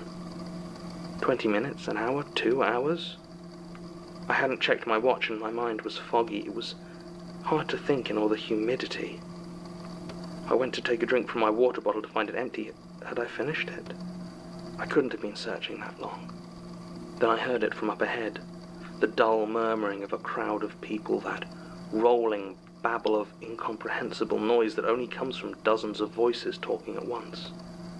Relief washed over me and I headed towards the noise. The street I was heading towards was wider than those that I had just been walking and seemed better lit somehow. Best of all, I could see a constant flow of people travelling down it in both directions. Perhaps this was the street market Ethan had mentioned. I stumbled out into it and began to look around. I couldn't see any stalls or shops or anything that might explain the presence of so many people, but I didn't have time to really think about it before they started bumping into me. It didn't seem deliberate, but there were so many people, far more than I had thought at first, and they couldn't move without jostling or pushing me. The flow of people dragged me this way and that. I was surrounded by that noise, that mumbling noise of the crowd. Now I was inside it, though, I realized it wasn't Italian being spoken, or English, or any other language I recognized. The more I listened, the more I realized it wasn't a language. There were no words, it was just noise. Just a noise being made by the people around me. Then I started to focus on those people. And that's when I began to scream. Their faces were a blur. Each and every one of them, it was like someone had recorded them screaming or having a seizure, and then played it back at 100 times the speed on their face. None of them had hair or any distinguishing marks, and though their clothes were different, they were all different versions of the same clothes. I tried to talk to them or to shout, to scream at them, but there was no reaction. I tried to push, to punch or kick them, but they were pressed in too tight, and I couldn't do anything except get buffeted this way and that by them. This crowd of people, they weren't people. It was just a crowd. A crowd without any people in it, and I was still completely alone. It was then, as I felt my grip begin to slide, and I worried that I would lose myself to the crowd forever, that the words of that strange man in the coffee shop came to my mind. Think of your mother. And I did. I thought of her face, the smell of her perfume, the long rambling phone calls made whenever we got the chance. I closed my eyes and remembered in as much detail and with as much love as I could muster in my despair. I didn't notice when the bodies around me stopped pushing, or when the droning sound of the crowd stopped. Eventually I opened my eyes again. It was night, and I was on a street I didn't recognize, with an old Italian couple staring at me like I had gone mad. It took me another hour to find my way back to the hostel, and I made sure I was always in sight of at least one other person. I didn't search for Ethan any further. I had as much of an answer as I was going to get and left his backpack in the hostel, in case he ever made it back to collect. I doubt he did. I cut my travels short after that, came back home by as direct a route as I could, and spent some time at my mother's house. I haven't been travelling since, but I have some time off coming up and would like to head out again. I might see if I can find a friend to go with me, though. I think it might be a while before I'm ready to travel on my own again. Statement ends. An interesting encounter, though difficult to follow up given its location. Sasha arranged a supplementary interview with Ms. Nunes, who reports she has recently started travelling alone again and has not had any further problems. Martin has confirmed that over the last decade there have been several travellers reported missing in Genoa, but averaged out no more than is normal for a city of its size. I don't quite know whether this means that few travellers go missing in Genoa, or that a lot of travellers go missing everywhere else. I'm curious about this coffee shop stranger Ms. Nunes met. His description puts me in mind of Gerard Key, though there isn't much to it. If it is him, then he must have taken this trip shortly after he was acquitted of his mother's murder, fleeing the country for a while, perhaps. Maybe there were rumours of a lightener in Genoa. Maybe he was genuinely on holiday. No way to tell without more detail. I am sure of the accuracy of this statement in one area, however. Tim managed to get in contact with the Menena hostel in Genoa, and they confirmed that just over 6 years ago, they had a backpack logged in the lost and found under the name E. Taylor. It was never claimed. End recording.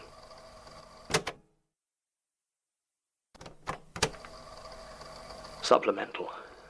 Michael's visit last week has been playing on my mind. What struggle is he talking about, and if there is one, what's his stake in it? What even is he? Listening back over his visit, I am also struck by something that in the confusion of his arrival completely passed me by the first time. His words were a warning that I cannot trust Sasha, that she was lying about something. Of course, it is becoming rapidly apparent in my investigation that I can trust nobody. But of all of them, Sasha seemed the least suspicious. I can't find any evidence she ever even met Gertrude. And her working here seems the natural progression of a lifelong interest in the paranormal. She's been doing her work with the same diligence as before the Prentice incident, and indeed of all of them seems to have been the least affected. That said, she did lose the tape documenting her experience. Or is she lying about her meeting with Michael, leaving things out? Or is Michael simply messing with my head, as indeed seemed to be the entire purpose of his visit? On another note, I need to be subtler in my inquiries. Here follows a recording I managed to make of a short meeting Elias requested. I don't enjoy having to have these meetings, John. You know I don't. Well, I'm sorry you're compelled to. I assume you've had another complaint? Yes. Who from this time? Was Dr. Elliot offended I declined to take his apple? Was I too rude to Michael? Who's Michael? No, it's from your team. What? Martin and Tim have both approached me. Apparently you've been spying on them. Spying on them? Of course not. No, it's just I've been worried about their mental health following Prentice's attack, so I've been keeping a closer eye on them than usual. Tim says you were watching his house. Well, that's just not true. Well, what matters is your team thinks that it could be. Look, I know finding Gertrude's body hit you hard. I understand, but you need to leave this alone. It isn't their mental health that's under scrutiny right now. Fine. Is that all? Yes. I need to be more careful about the others noticing my investigations, especially if I have further cause to watch their homes. More importantly, though, I think Elias just moved to the top of my suspect list. I wonder what he's hiding. End supplement.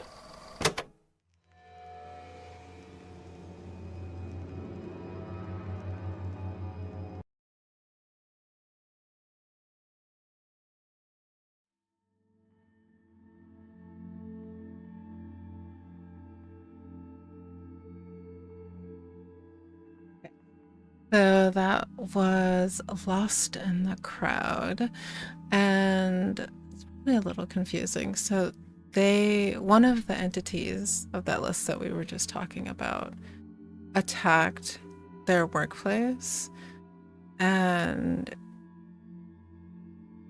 he's like the lead investigator for all of these anomalies, and so he's kind of checking everybody because he can't tell who he can trust right now. So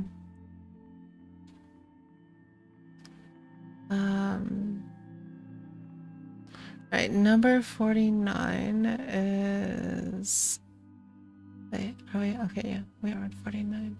Number 49 is no, don't start. Is the butcher's window, and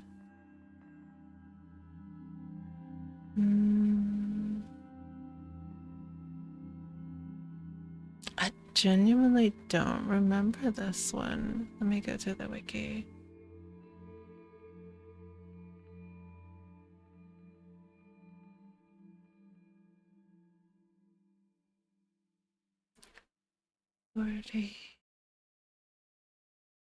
No.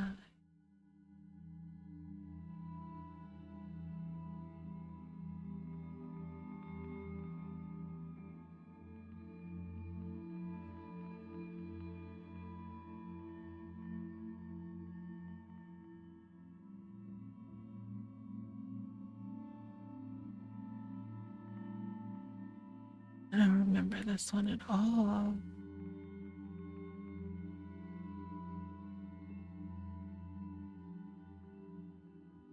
Wait, what are the...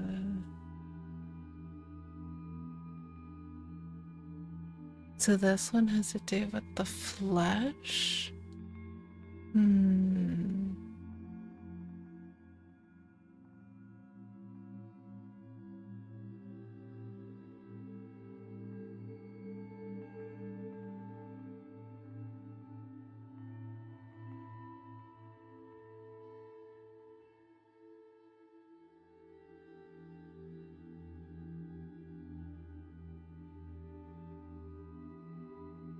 Alright, and so the entity, the flesh, is sort of explained that everything feels afraid sometimes. Sure, maybe it's not as complicated or existential as our fear, but it's real. And there's, what, 20 billion chickens in the world? A few billion pigs, cows. How many of them are dying of old age? All that terror, it has to go somewhere. So it does. And when something formed out of an animalistic fear of the slaughterhouse reaches out to the people, things get weird. Yeah, it gets mixed all up with the human neuroses. Bodies, gore, you know, that nagging worry that deep down we're just electrified meat squeezing air at each other. What a description. So the flesh is the fear of mutilation and having your body change or destroyed, as well as the animal fear of being slaughtered for meat. It is also connected to insecurity and self-hatred, specifically regarding one's own body image. So the fears would kind of be like body dysmorphia, things like that. The butcher, the baker, the candlestick maker. Yeah. I can't remember this one. I'm really trying. I don't know why I can't remember this one at all. Because I think the flesh ones were, the flesh was one of the fears that I was like, wow. It's hard to get through. But, alright, let's start our countdown. Also, I listed through the last one. It was confusing. Yeah, they're very, how do you say? You really have to pay attention, which is kind of hard jumping, like, I guess we're, yeah, at the beginning of the second season. But there is a playlist that as the ones that we've listened to previously, but I wouldn't want you to feel like you need to listen on your own. But most of them, you kind of have to pay attention to, like, the dates, the people involved. So, like, the last episode, he brought up Sasha, and sort of to rewind back to the end of last season. Jane Prentice was a part of the Web, I think, the entity, the Web, and they had tried to plan an attack on the place where all these people work at that we're hearing about, like the main guy who's talking and his work associates. And Sasha is not Sasha anymore. She was taken over by, it's not the Vast.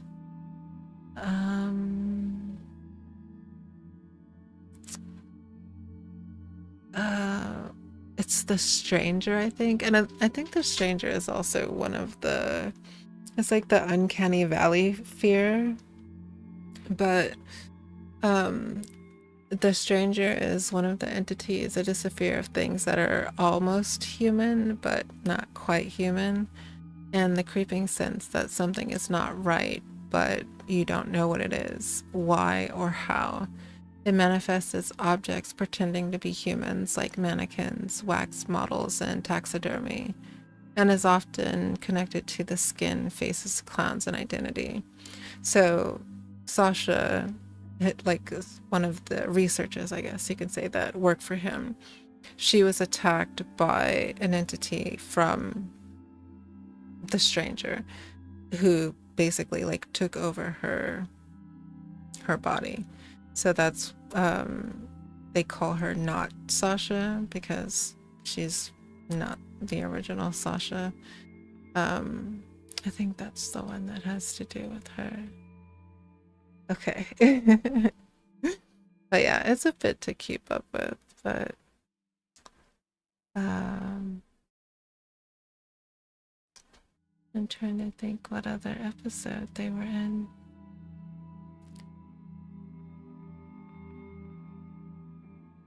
Yeah, so it shows up in like a couple more episodes, I think almost all the way to the end, actually. Oh, well, not to the end, but to a certain peak of the show, I would say. No, maybe it is towards the end. So they're an important character. All right, 49, The Butcher's Window. And our timer, let me try and reset the time again. I've been doing better, I usually forget. And then I started, I'm like, oh no, it's not reset yet.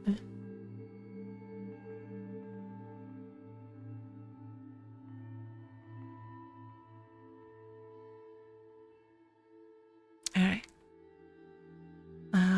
5, 4, 3, 2, 1.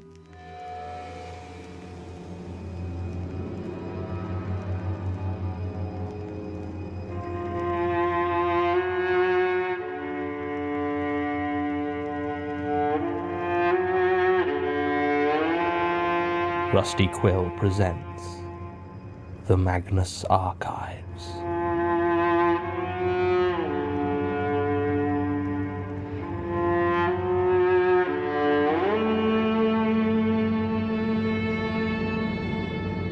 Episode 49, The Butcher's Window.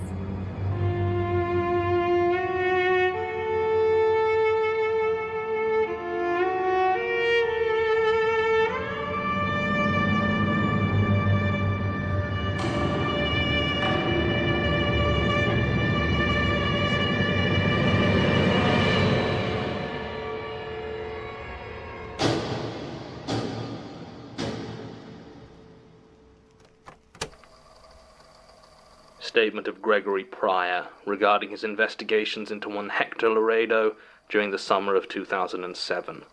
Original statement given March the 11th, 2008. Audio recording by Jonathan Sims, head archivist of the Magnus Institute, London. Statement begins. You don't mind me drinking in here, do you? No, of course you don't. Bet half the guys roll in here are leaking scotch all over your precious paperwork. I'm sober enough to write it down, for now at least. And that's all that matters to you, isn't it? I'm a private investigator. Used to be police, but not anymore. None of your business why. You can draw your own conclusions if you want, but it's not something I care to talk about. Anyway, last June I got a job from one Nicola Laredo. She was the wife of a lowlife by the name of Hector Laredo, and was keen to change that to ex-wife. Except that there was some kind of prenup in the mix, and she was looking to catch him cheating, which is where I came in. Standard stuff, pretty boring really, but it keeps the wolf from the door. My first investigations didn't turn up much. Checking Hector online was pointless. If he owned a computer, it wasn't for hooking up or making friends. Impersonating him to the phone company was also a waste of time. Only numbers he called regularly were his brother, his wife, and the Chinese takeaway at the end of his road. Lazy ass. I reckoned he had a second mobile but couldn't find any obvious paper trail for it, so I decided to take my investigation to the next stage. I began to tail him. Hector was exactly the kind of guy I always end up following, heading into middle age with nothing to show for it but half a head of hair and a beer belly straining against work shirts that always have some kind of food or sweat stain proudly on display. A loser. I know I'm not one to talk, but I couldn't help sympathizing with the wife. Not just because she was the one paying me. Hector worked IT for some shipping and delivery company with its admin centre down in Liverpool Street. I say he worked there, but that could easily be a lie. Even though I wasn't able to get past the front desk, the sheer number of smoke breaks Hector took out front cast some serious doubts on whether he was doing his job at all.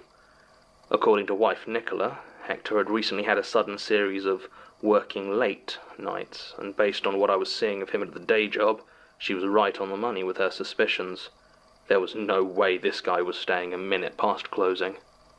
Sure enough, hanging around his office, I saw him shuffling out the building shortly after 6.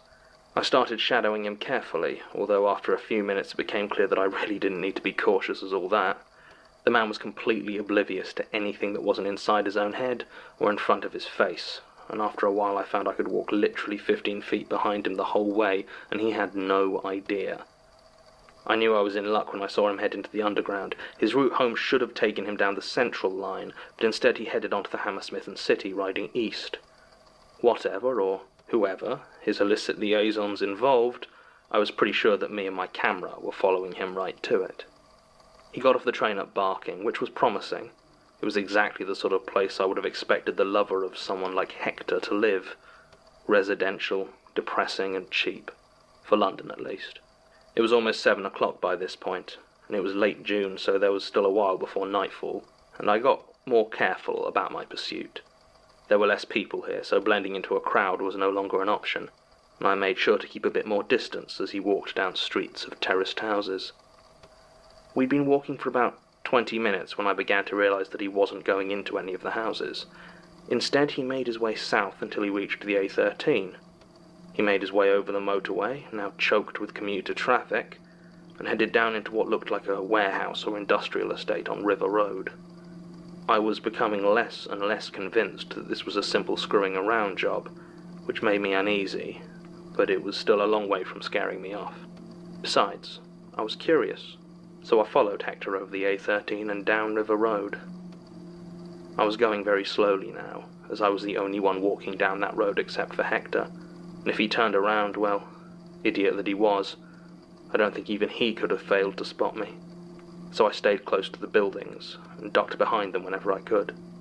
I'll be the first to admit I'm not as fit as I was back when I was on the force, but I was still quick enough to keep up with Hector's slow, meandering pace. After another 5 minutes, he reached a warehouse with a for sale sign on it. There was nothing else notable or distinctive about the place, and the sign looked like it had been up for years. I spotted a small hole in the decaying concrete wall that divided it from the adjacent lot, and made for it. Through the hole I watched as Hector stopped and, for the first time, looked behind him. When he saw nobody, and nodded like he was congratulating himself on a job well done. I almost laughed so hard I gave myself away.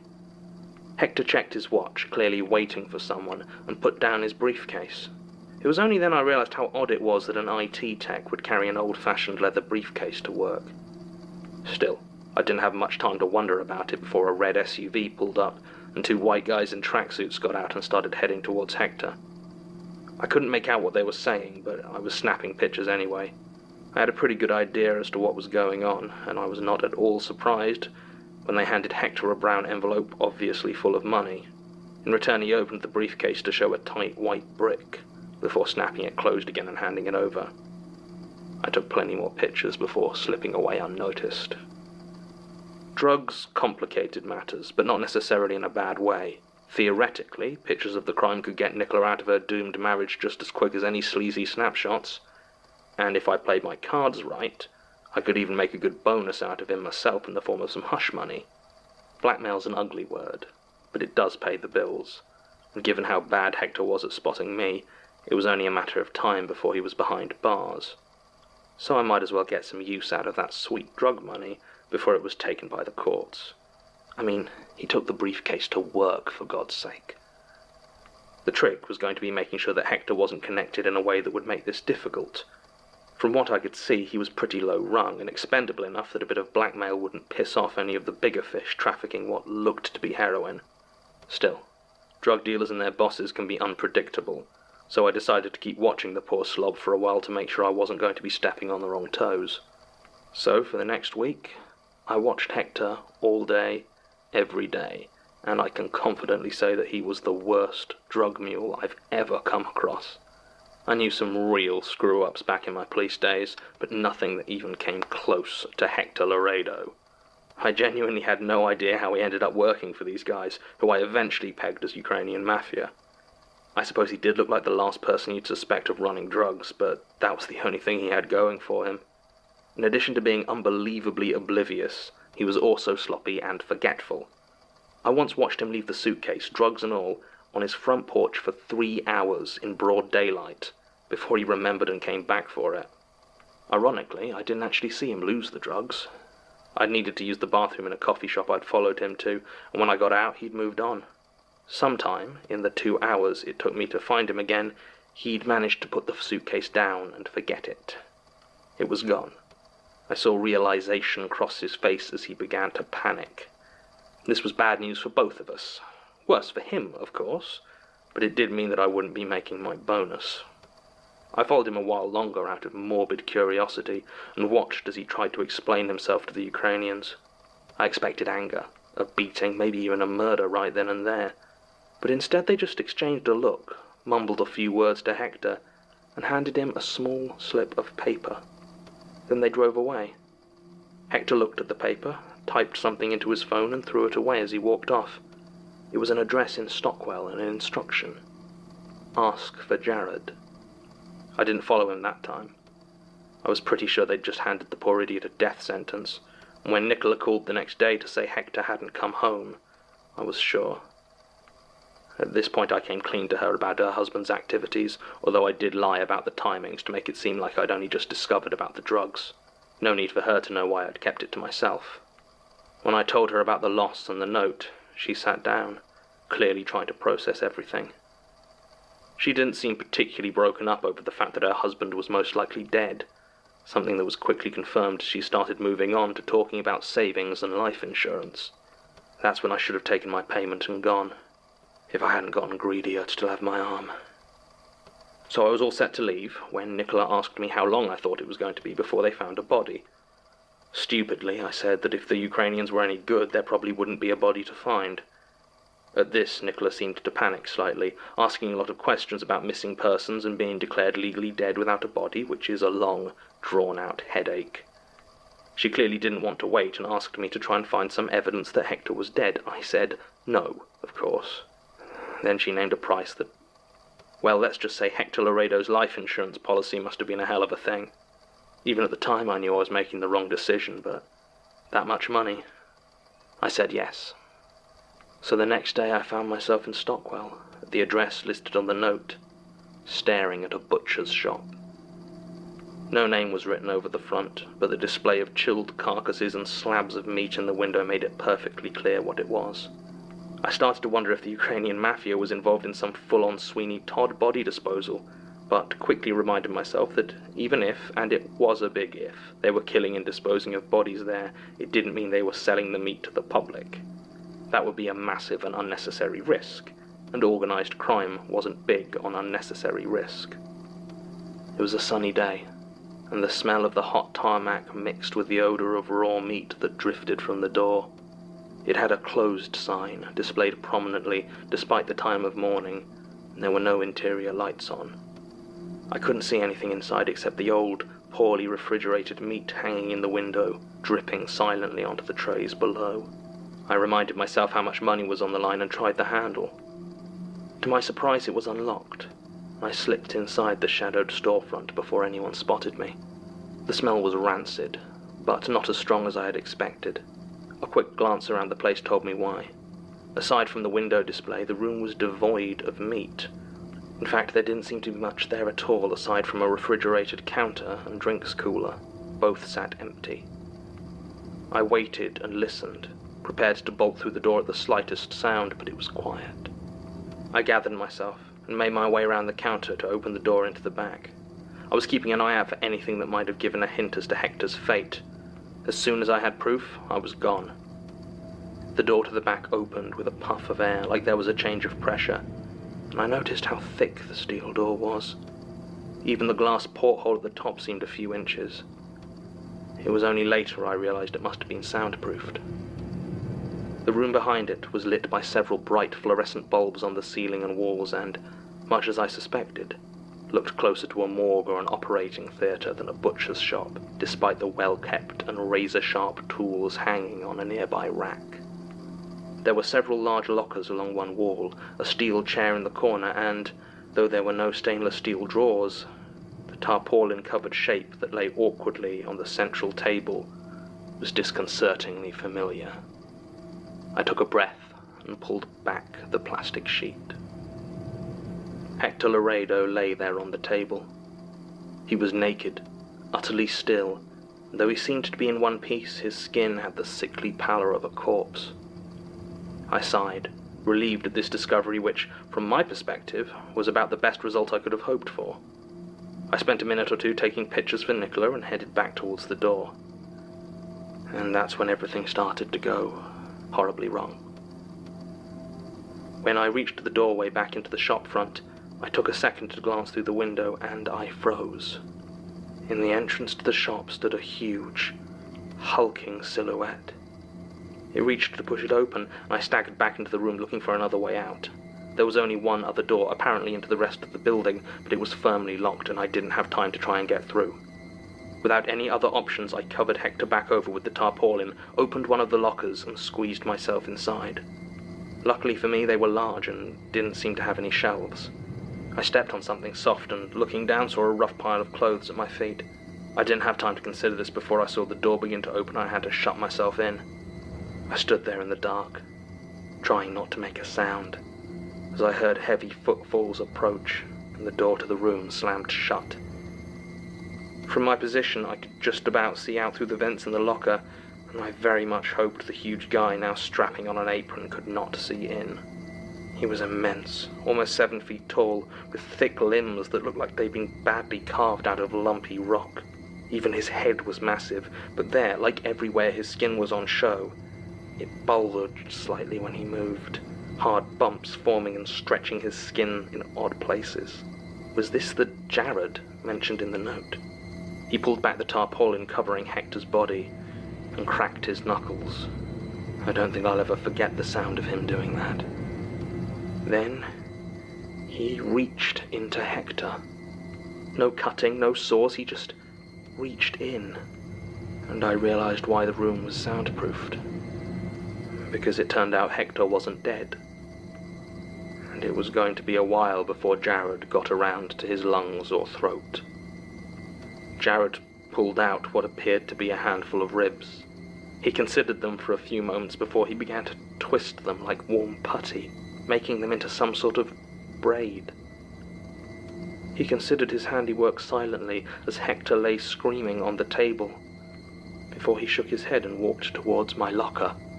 For a terrible moment, I was sure he was going to wrench open the locker and pull me out, but instead, he grabbed a crowbar that had been resting against the wall and levered up one of the metal floor tiles.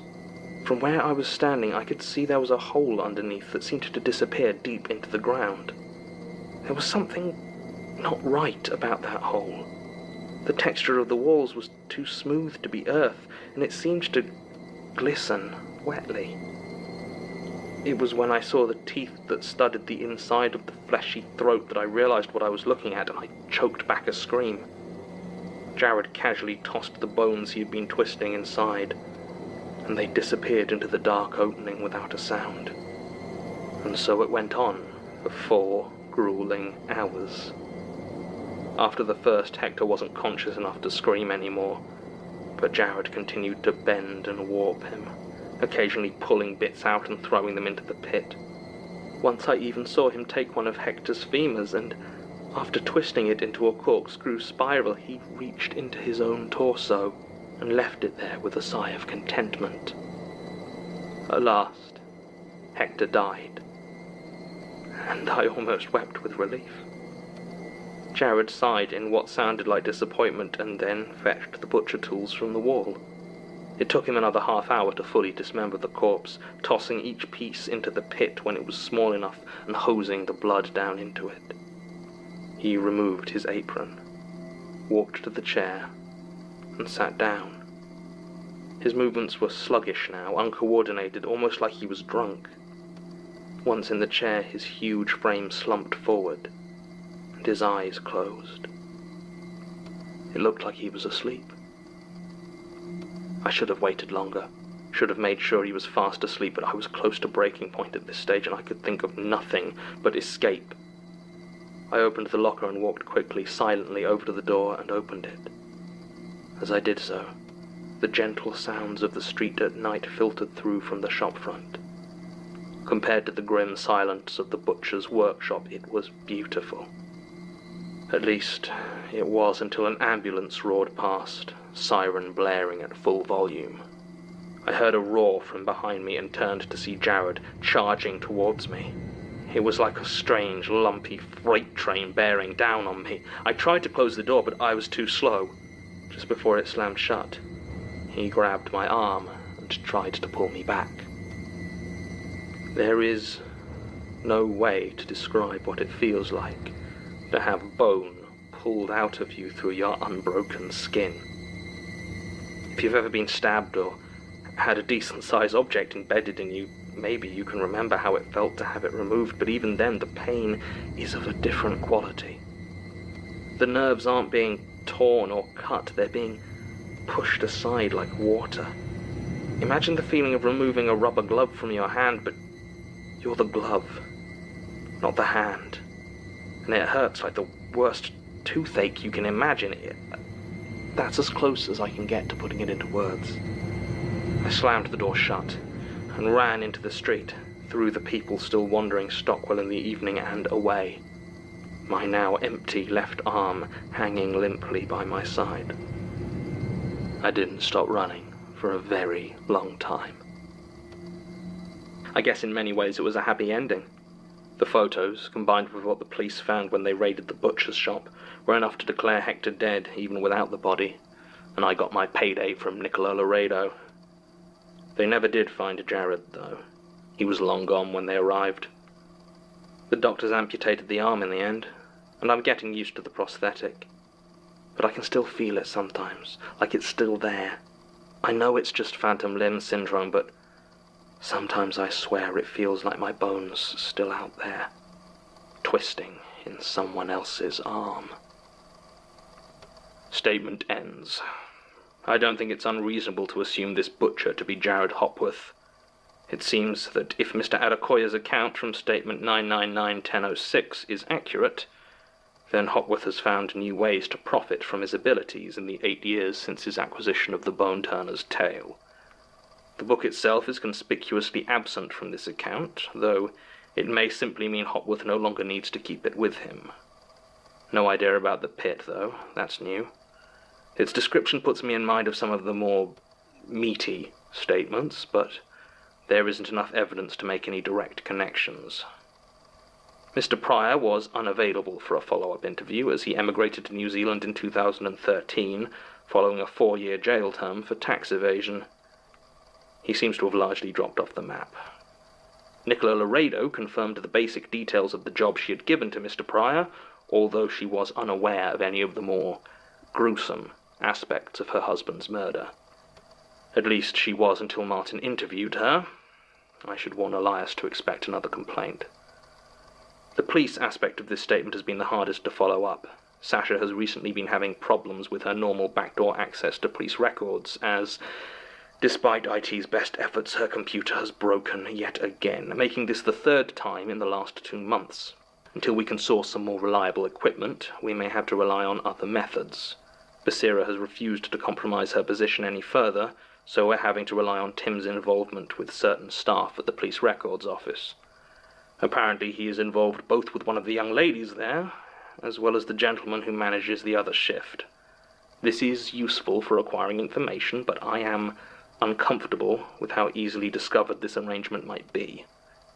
The last thing I want is for the archives to become involved in pointless personal drama. Still, he has managed to get copies of the appropriate files. The police did raid the butcher shop following Mr. Pryor's report, but found no one there. It had apparently been abandoned shortly before. They found articles and clothing belonging to roughly 14 people, 5 of whom could be tied to active missing persons cases. They did tear up the floor in the end, but rather than any sort of pit, they found the body of one Harry Goff, the registered owner of the business. He had apparently been dead for 6 months. Jared Hopworth remains at large.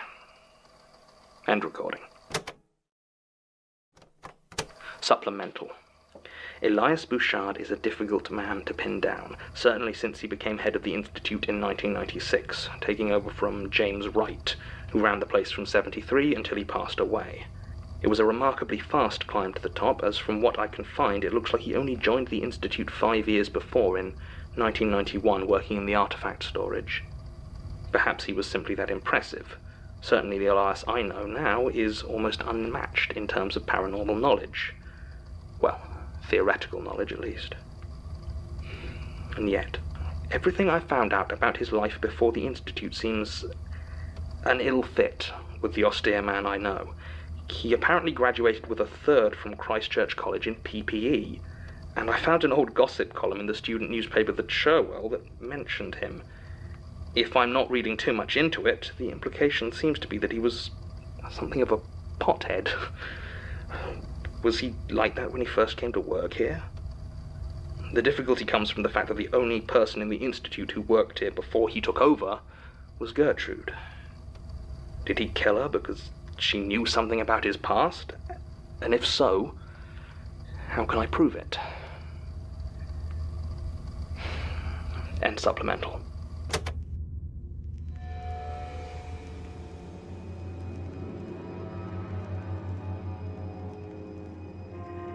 The Magnus Archives is a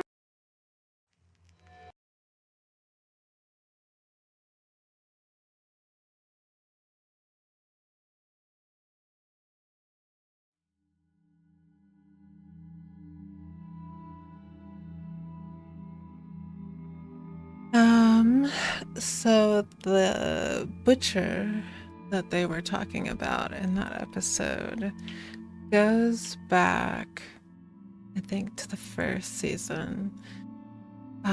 There's an episode about someone who steals a book from a library, and that's this person that we're talking about right now. He got one of the Leitner books, and he's been using it for his butchery deeds. The next episode is called Foundations. Let me look this one up too.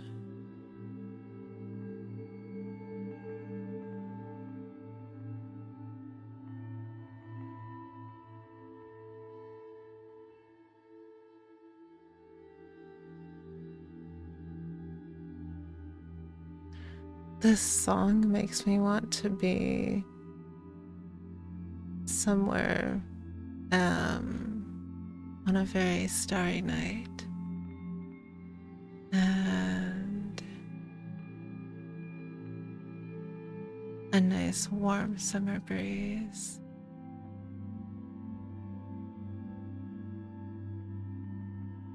and fireflies.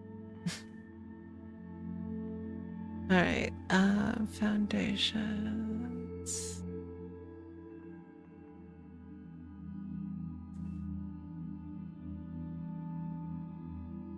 Oh, this one goes back to like 1841.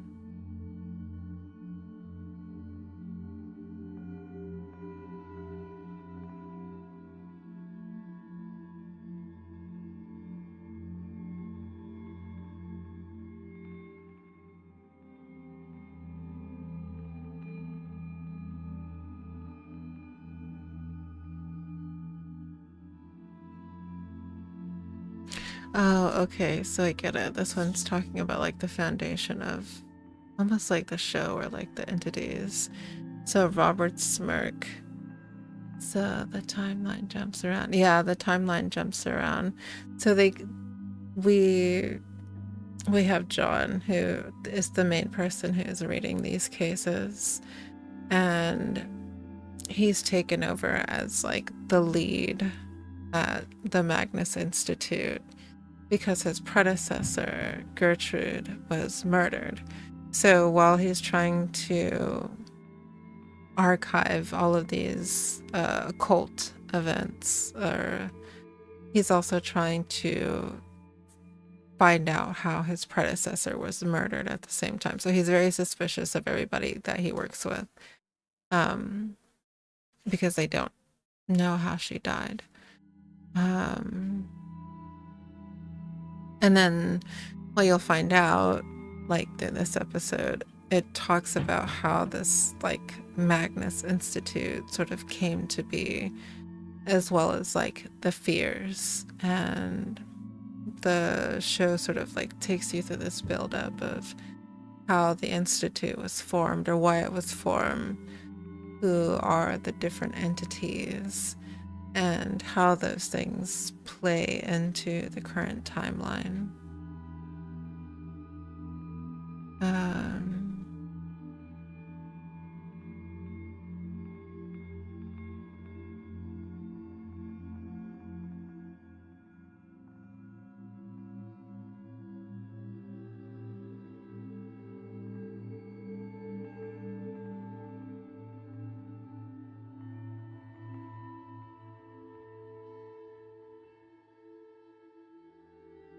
Yeah. So he is one of the few people who have worked to study the entities without being bound to them, cataloging them into a well-known list of 14, which is those spheres that we listed off.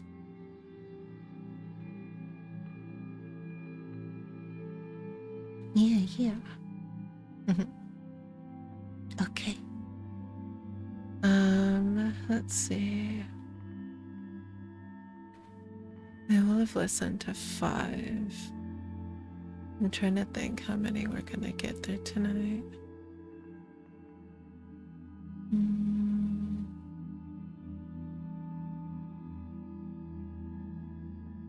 I think we almost watched 10 last Friday, but I don't know if I want to listen to that many tonight.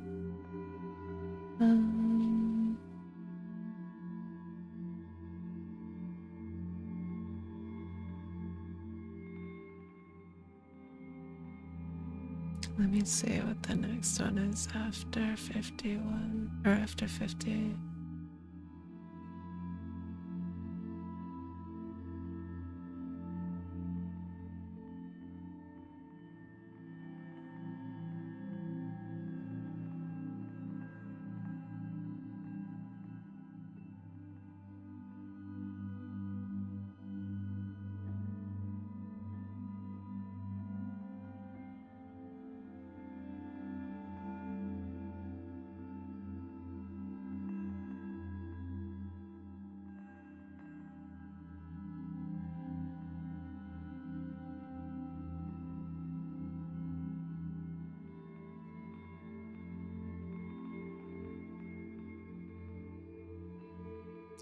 I think that one has to do with the vast.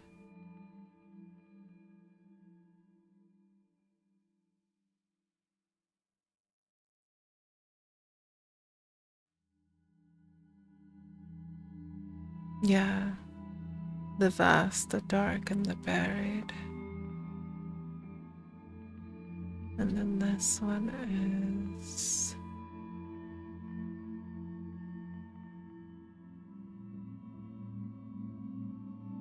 the buried.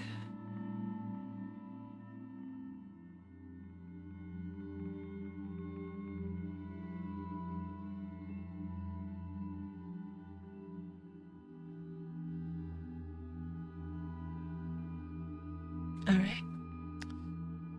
Let's see, timers reset, yes, okay.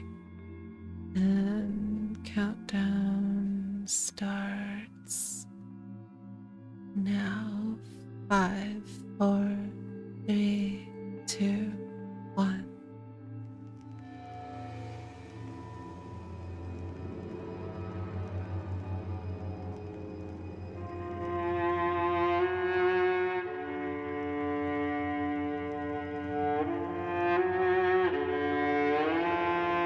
Rusty Quill presents The Magnus Archives.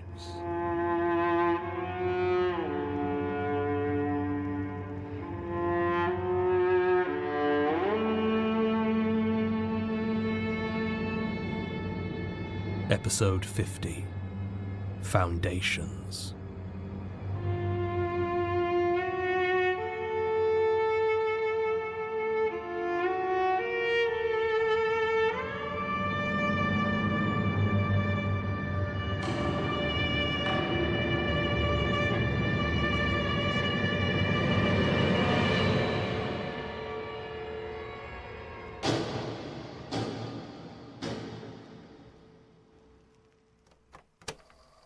Statement of Samson Kempthorne regarding the workhouse architecture of George Gilbert Scott. Original statement given June 12, 1841. Audio recording by Jonathan Sims, head archivist of the Magnus Institute, London. Statement begins.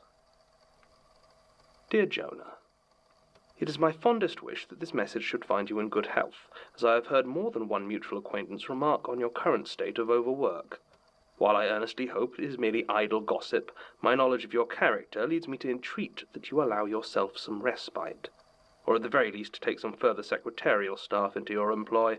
Certain uncharitable quarters would have it that your life consists of little but rattling around an Edinburgh townhouse, surrounded by piles of ghostly accounts and lunatic documentation. Piles, I am afraid to say, to which I am about to make an addition. I would suggest you come visit with myself and Marianne as a diversion, but if you are of a mind to do so, you must travel swiftly. You see, we are shortly to depart for New Zealand, there to start a new life, far from London and its workhouses. And it is this imminent departure that has had such a freeing effect upon my pen. For there are things I have seen which I feel deserve a place among your asylum of letters. They regard the works of my former assistant, George Gilbert Scott, whose own architectural practice is now most respected. I have been fearful that accusations of slander might dog me, were my tale to be set down, but with a boat to the New World beckoning and your sterling reputation for discretion, I feel it may at last be time to divest myself of the disquieting scenes I have witnessed. George came to me in 1834 from his engagement with the office of Henry Roberts, where he was completing his training. Henry himself I have the greatest respect for, as he trained under Sir Robert Smirke, who had received his knighthood not 2 years previous. Henry was very effusive about the talents and prospects of young Mr. Scott, and was at great pains to inform me that his young protege had also received certain architectural tutelages from Sir Robert himself. He said this with the oddest of looks, as though there was some jolly secret between us. I rather just nodded, as if to say I took his meaning, and he left well enough alone. He even showed me George's work on drafting his plans for the Fishmonger's Hall near London Bridge, which had opened to great acclaim. It certainly seemed clear to me that he would make a fine assistant, at least for as long as I were able to keep him. And so we began our brief collaboration, the subject of which was the workhouse, a topic, as I'm sure you recall, very close to my heart. The plight of the poor and destitute has been a national disgrace for far too long, and when I was handed the task of designing them by the Poor Law Commissioners, it was an undertaking I embarked on with no small amount of zeal. My original designs were intended to assist in the easy segregation of inmates by sex, age, or infirmity, with capacity and utility foremost in my mind. I know many look on the workhouse with disdain, calling it the pauper's Bastille, and seeing very little distinction between the workhouse and the prison. But this is a deeply myopic view to take. The prison keeps its population for the safety and improvement of society at large, while the workhouse exists for the improvement of the inmates themselves. To criticize the conditions as harsh is to overlook the basic moral imperative of work itself, and I firmly believe that to dismiss the punitive as a valid form of moral improvement is to consign many a poor soul to perdition. But I digress, Jonah. I am so used to penning defences of my designs that it seems I can write little which does not do so. It was in his assistance with these designs that George first began to show those peculiarities of character that I would become so ill at ease with. His process redrafting was deeply unsettling. He would spend hours in the office simply staring at the drawings, saying nothing, taking no food or drink, and ignoring any inquiry or interruption. Then, in a single move, he would gather up all the papers and retire to his private office, locking the door behind him. Then, from the other side of that firm oak door, I would hear the strangest sounds, muttering and shouting. It was always in George's voice alone. I could never quite discern the words. It often sounded as though he were in some great distress, and on more than one occasion I was within minutes of summoning a constable to assist in breaking through the door, when he would emerge, glistening from exertion and holding completely redone drawings. I'm sure I even saw blood on his collar once. The designs themselves were little better. He would take the solid functionality of my original plans and remake them in all sorts of odd symmetries which, while architecturally intriguing, generally sacrificed many practical considerations. He also, without fail, made everything closer. Passageways would be narrowed and sleeping quarters shrunk, until a building designed to hold 300 paupers would be remade to house almost twice that number. As I mentioned before, I have no objection to harsh conditions within the workhouse to dissuade the idle from taking residence there, but the cramped plans that George would present me bordered upon the claustrophobic, and I was generally unable to use them. Each time I told him so, his face would tighten in momentary anger, and his lips would go white. Then I would watch as he took that rage and discarded it, once again becoming the genial, if somewhat serious, young man I had first met. It was an odd sight.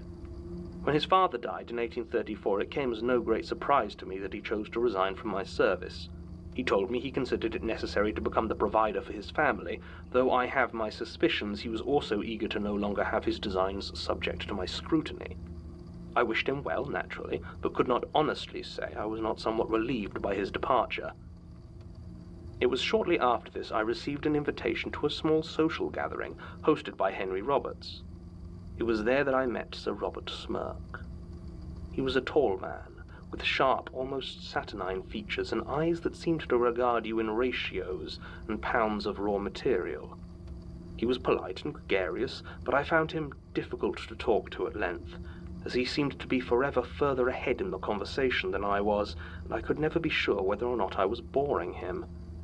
When I realized that George was not present, and there was no sign of his imminent arrival, I resolved to raise the matter with Sir Robert, regarding what exactly his tutelage had entailed. At the mention of the name George Gilbert Scott, Sir Robert's face flushed suddenly, with anger in a manner not entirely unlike that of his protégé. He asked me what my interest was in Mr. Scott, and I told him that he had, until recently, been engaged as my assistant.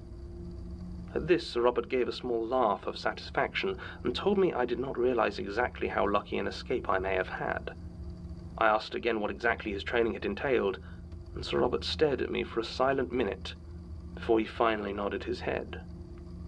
Balance, he told me.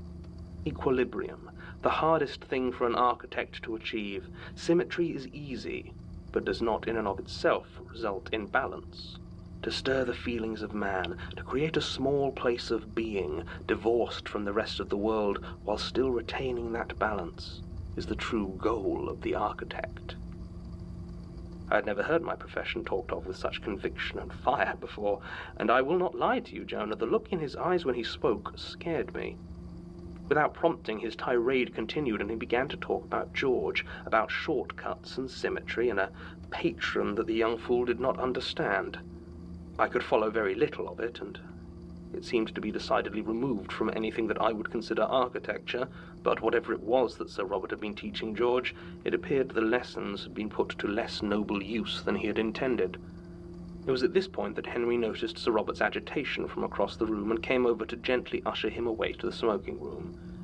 He sent me a glance of mild reproach as he led his mentor away, and I was left standing there in the middle of the room, utterly confused and rather shaken. I resolved to avoid, where possible, having anything further to do with George, and continued with my own works. I heard he had set himself up with the construction of workhouses according to his own designs. He had taken on a partner by the name of William Bonathan Moffat, a builder's son with no moral character to recommend him of any sort. They vigorously canvassed several district guardians and managed to acquire several commissions that had previously been mine.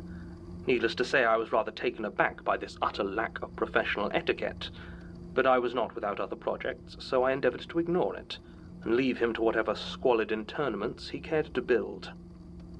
It was in September of '36 that it happened, shortly after George and Moffat had finally opened the first of their workhouses.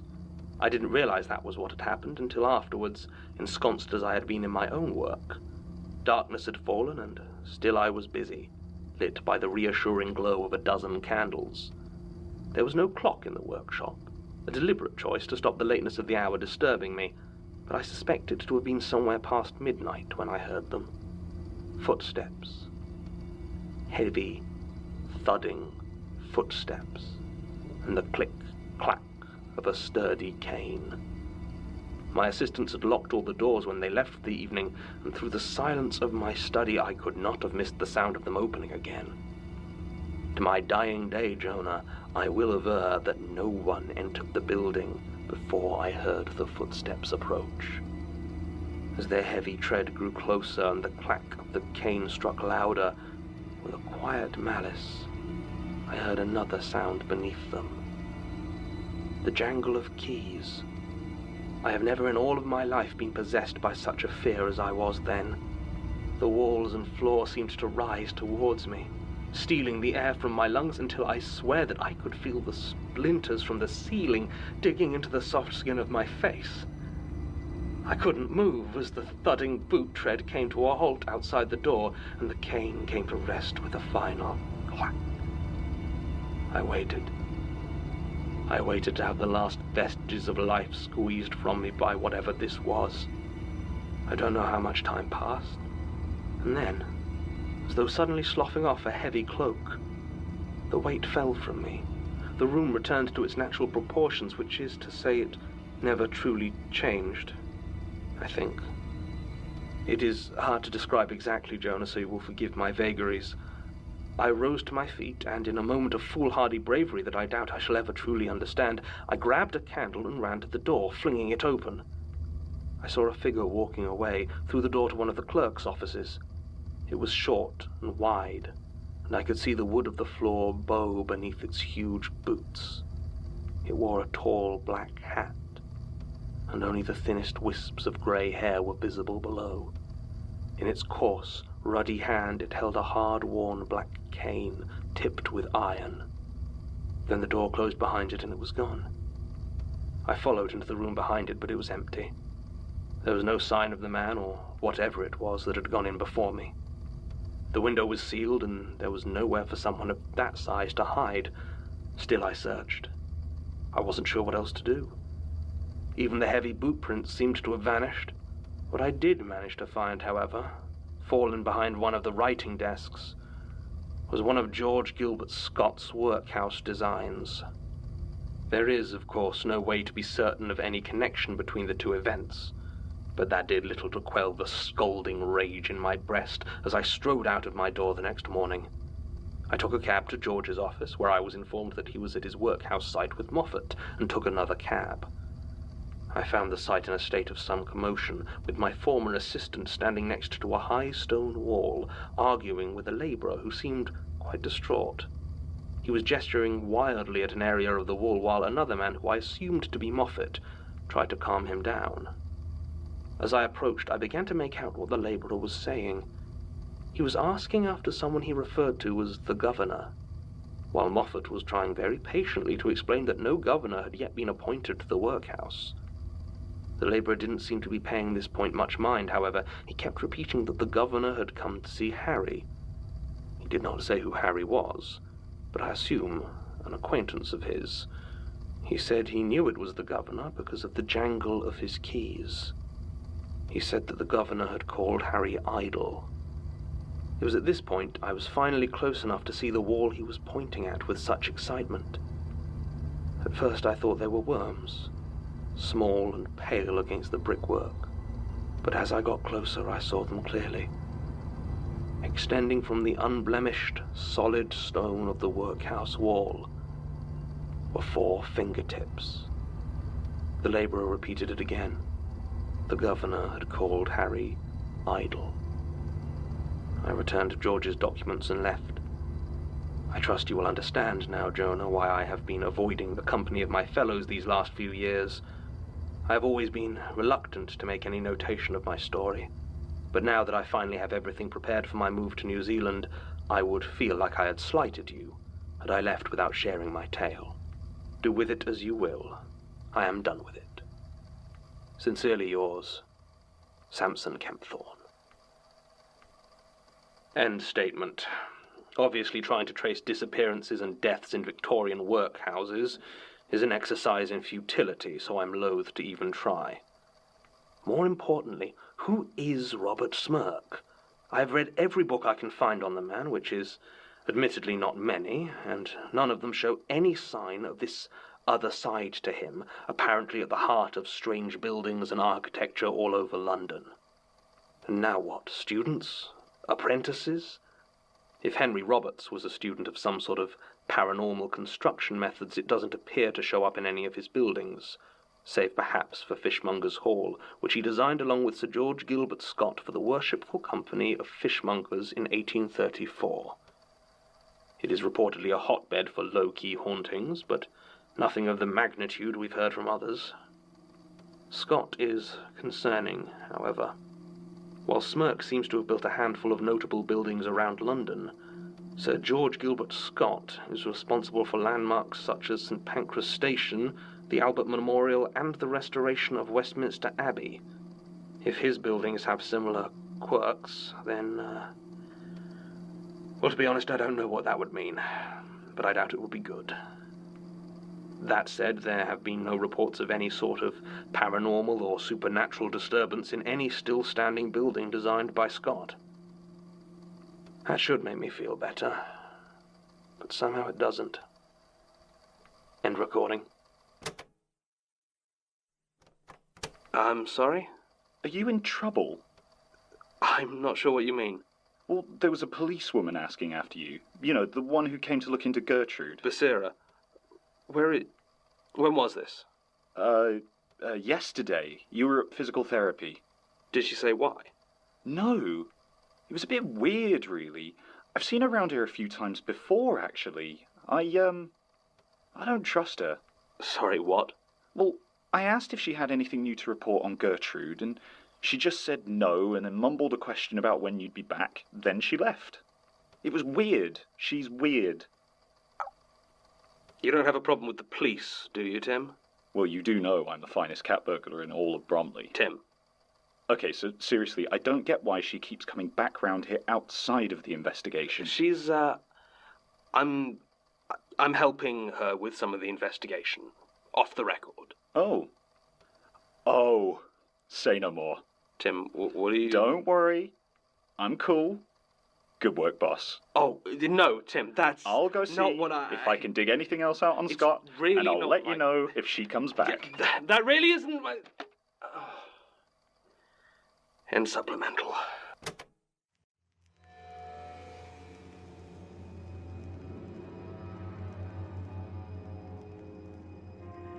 The Magnus Archives is a podcast distributed by rustyquill.com and licensed under a Creative Commons Attribution Non-Commercial Share-alike 4.0 International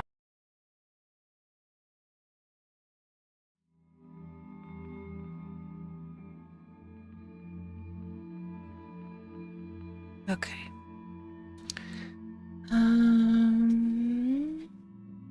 We might stop there for tonight. We listen to the next episode. It's 20 minutes, and that puts us at 3 hours. That's not too bad. What is the next one? High pressure.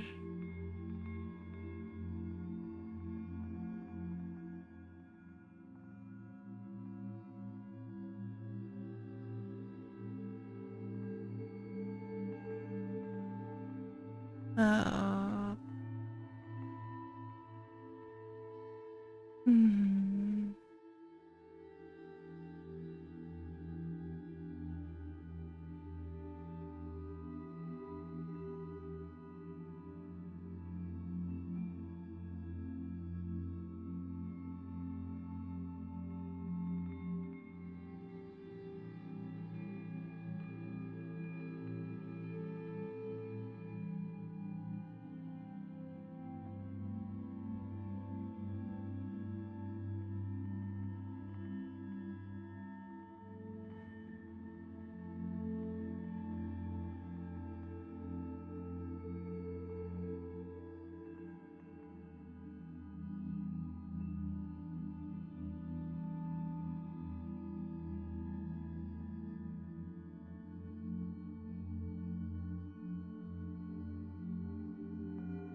You want to lay out underneath the stars.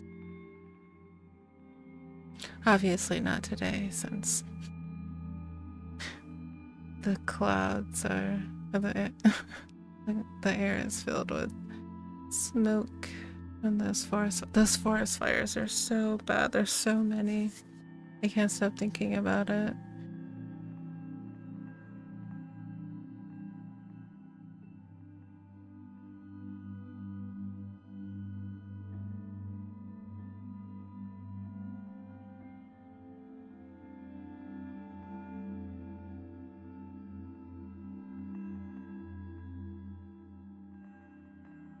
I remember a little bit of this one.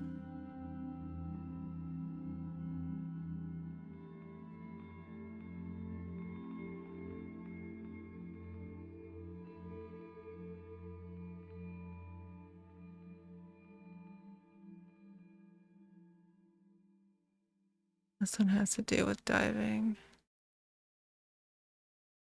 I will say I feel so uncomfortable thinking about being so far beneath the ocean and being so far away as some divers go. That feels really terrifying to me. But I think like scuba diving close to the shore, that might be okay. But like deep sea divers, or even people who work on like tall the electric poles. It does, yeah. Or work on skyscrapers. I guess that's the fear of the vast then. I have a fear of the vast. But I also like tight, tiny spaces. They make me feel really comfortable. Sometimes I'll make like a little cubby corner in my room with pillows and blankets. And that feels really comfortable. I wonder if that's why I have to feel like I have to have something over me when I lay on the bed, just like laying in the open. I guess I would go into the category of the fear of the vast as well too.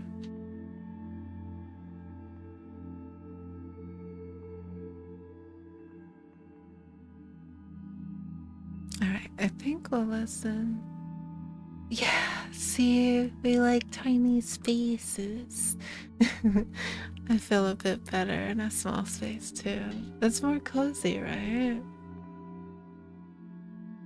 I'm trying to think if there is ever a time where I've been in the vast openness and I have felt comfortable.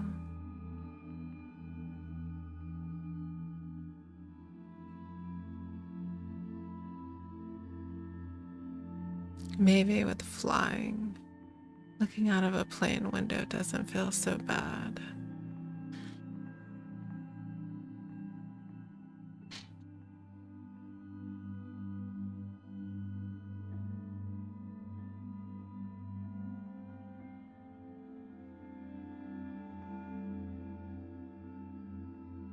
Are you not afraid of flying?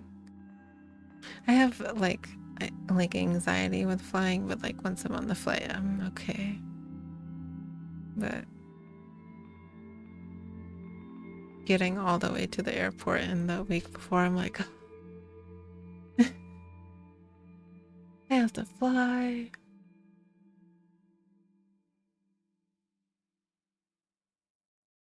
I used to just try to get on the plane and go to sleep as quickly as I could.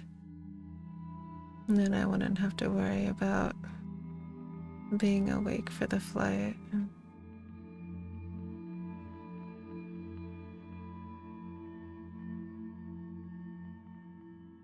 I always just feel worse though when I'm done flying though. Like my body feels poopy. And like the air that comes out of the vents on the plane, it always makes me have a headache too.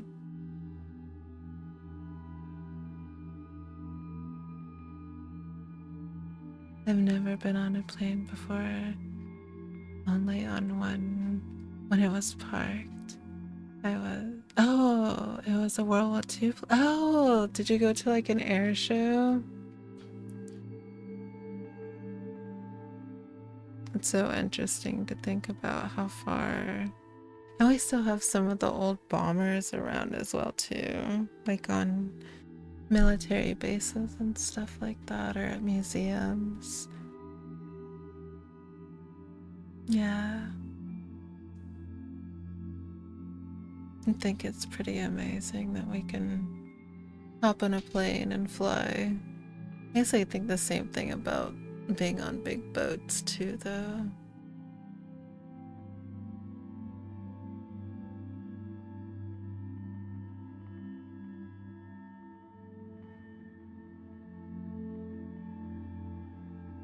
I wonder what it would be like to take one of those cruises when you go from like across big bodies of water. Or would you just feel like after a while like I need to see land? I've never been on a boat too. It's really interesting. I think like the little, what are they called? Like the boats that you can be pulled on for jet skis and stuff like that. Like those I think are nauseating. I don't know if I would like that. But big boats are not so bad. They're kind of like planes where like if the waves get bad then you feel like the turbulence.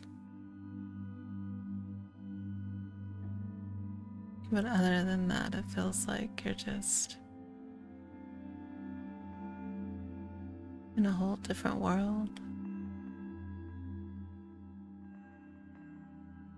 Yeah, like the cruises.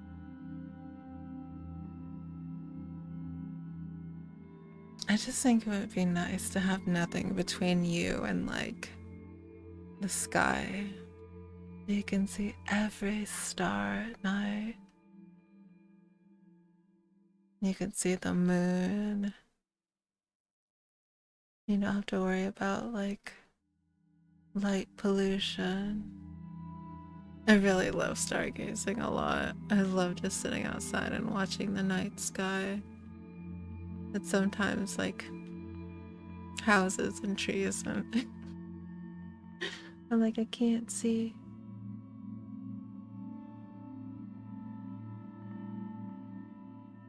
or going to the beach and watching the moon. That's really nice too.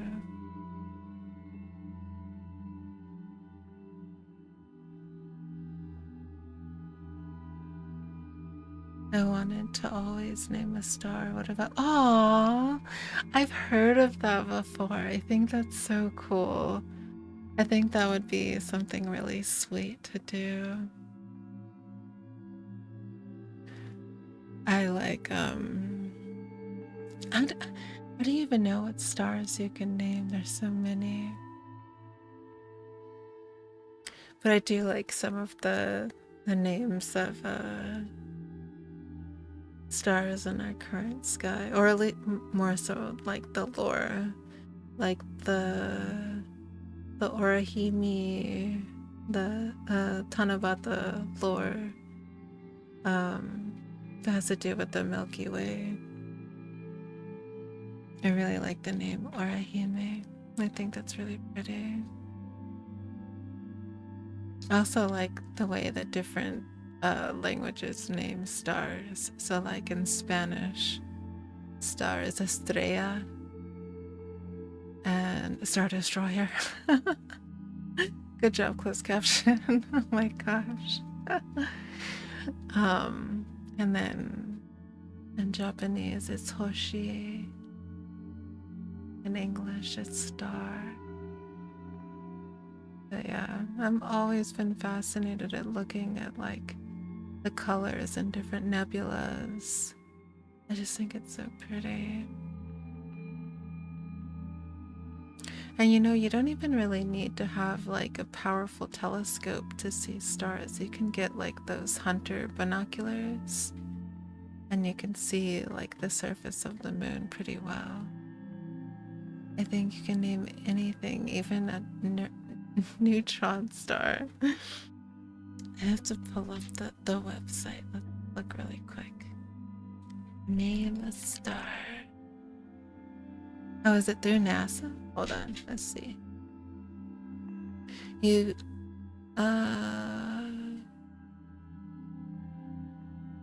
let's see. Is it the buy a name a star gift from someone? Oh, name a star. Literally the website, nameastar.com. You can get an instant certificate after you place your order, or you can get a package. You can give a unique gift that will last a lifetime to someone special when you buy a Name a Star package from the original star naming service.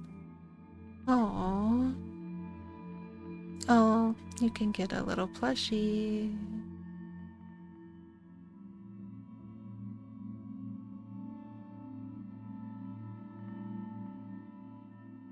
How much is it?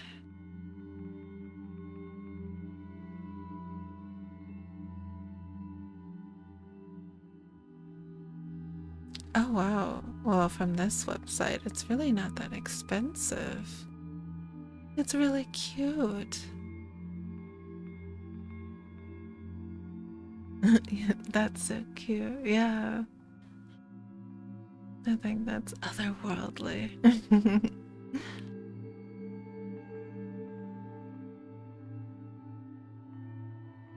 No.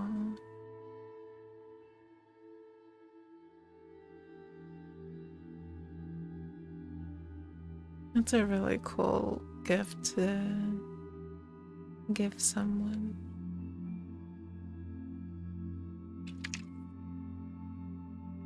Which now I want to look up what is the most recent discovered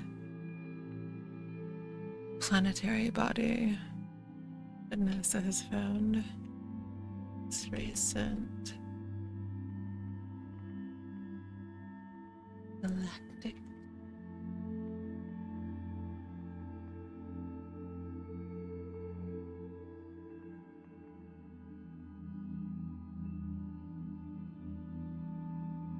Oh wow. The most recent major galactic body discovered, confirmed January 2026, is the Galaxy Mom-Z14. It was discovered through James Webb's Space Telescope, and it is the most distant confirmed galaxy ever detected, spectroscopically though.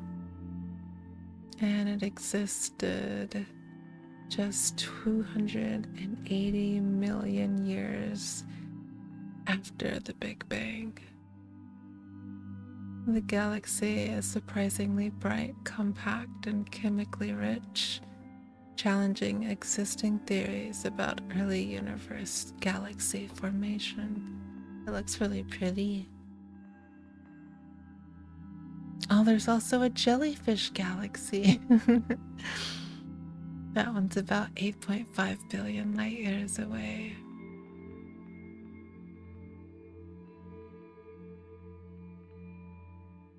Oh, so this is the most distant and earliest confirmed galaxy. The vast.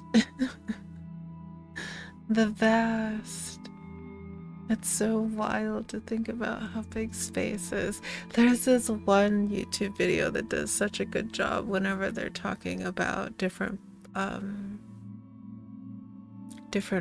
galactic or different galaxies and how they compare sizes. But I also really love watching I like watching space YouTube videos in my free time. I especially like watching ones about the black holes. I think that's so cool. That's so cool. That's cute. What happens if you name a star but someone else names it after you? That's true, because you can't like officially name them, obviously, because I think that's reserved for like official NASA.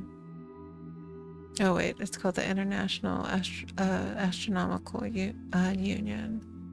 It's the only body that recognizes stellar names, and it does not allow commercial naming for private individuals. Though many commercial websites claim to sell star names and provide certificates, but these are not recognized by the scientific community. I still think it's a sweet thing to do.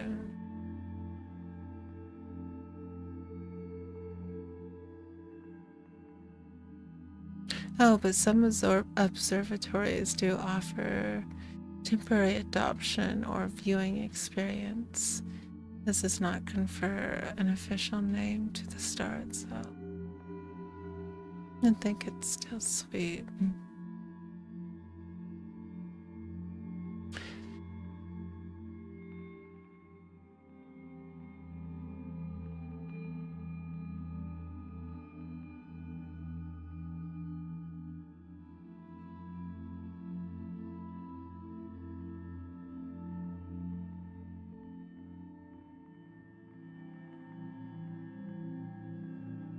I feel like it should be protected for people to name one star. I think that would be really sweet because there's so many of them. Like, you can share. Let us have the ability to name one star. Certainly this international astronomical body cannot keep they can't gatekeep the stars from everybody.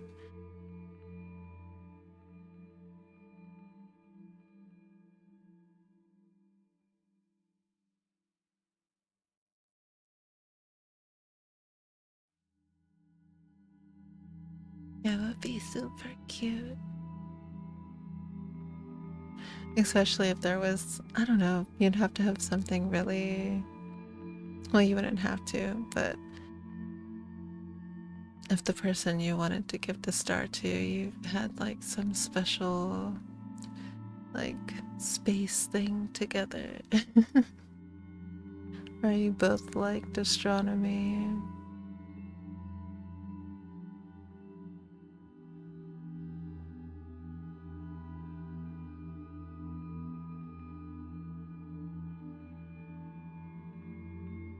It's kind of hard to think of gifts that actually outdo something like that. I guess it depends on the person, but I think that would be really special.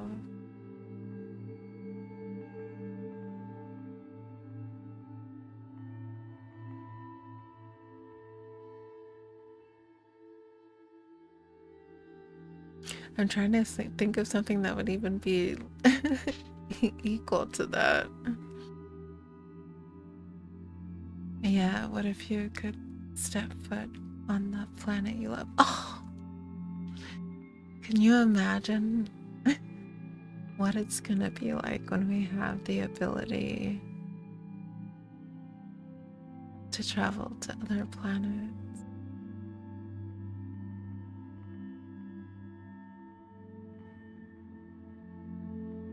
Oh, that makes me think about that new movie, The Odyssey, that's coming out. That's supposed to be really good. And of course, it's done by Christopher Nolan, so it's probably going to be really good.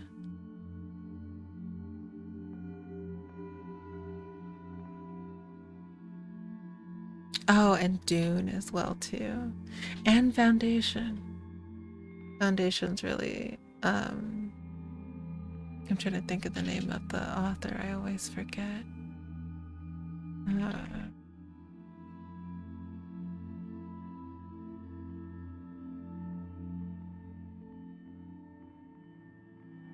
Isaac Asimov.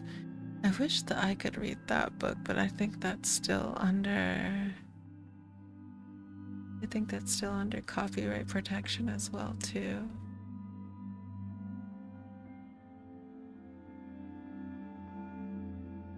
But the show is very good. It's on Apple TV.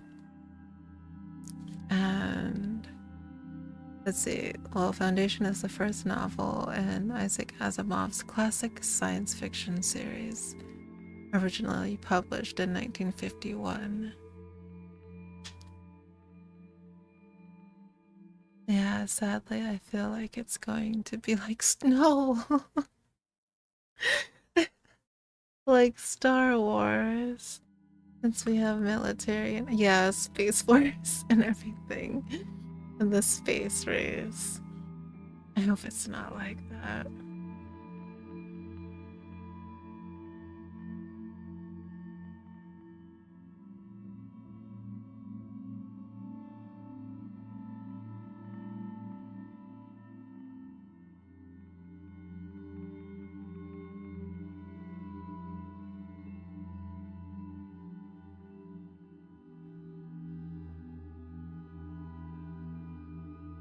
I mean, I'm trying to think, because we have we confirmed that there is other life forms other than humans in our universe. I just can't think that it's only us. I'm just trying to think if it's actually been like confirmed.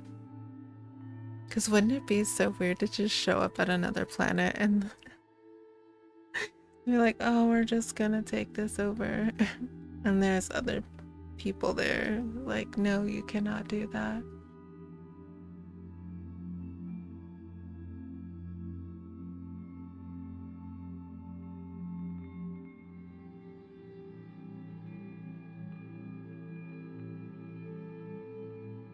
We have not confirmed that extraterrestrial life exists. While congressional hearings on UAPs feature whistleblower claims and witness testimonies, these accounts remain unverified.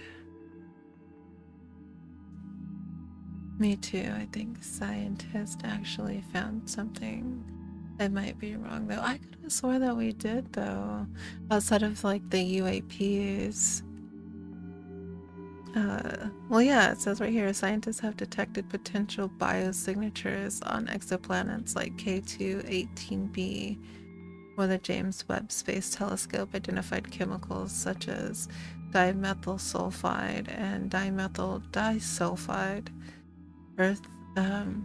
On Earth, these compounds are produced only by living organisms, making them strong indicators of life.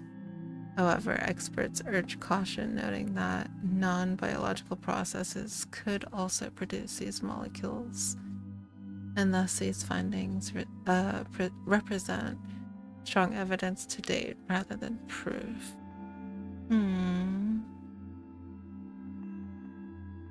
And there's another super Earth planet called LHS 1140b that confirms it's a candidate for hosting life, but no actual life has been detected.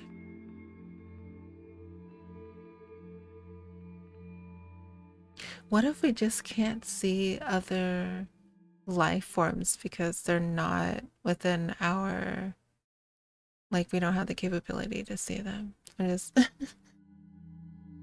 maybe yeah, so they have, I just think they're far out. Yeah, I'm telling you, thinking about how big the universe is so wild. It's ginormy.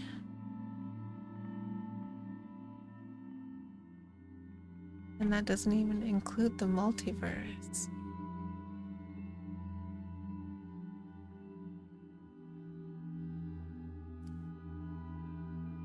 So the observable universe is approximately 93 billion light years in diameter.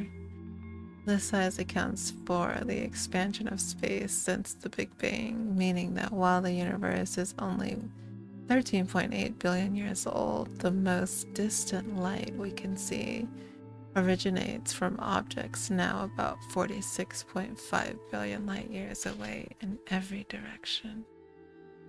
And the total size of the entire universe is unknown and may be infinite.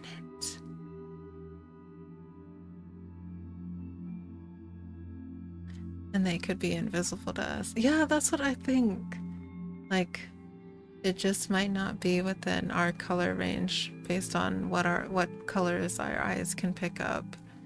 Maybe we just can't see them.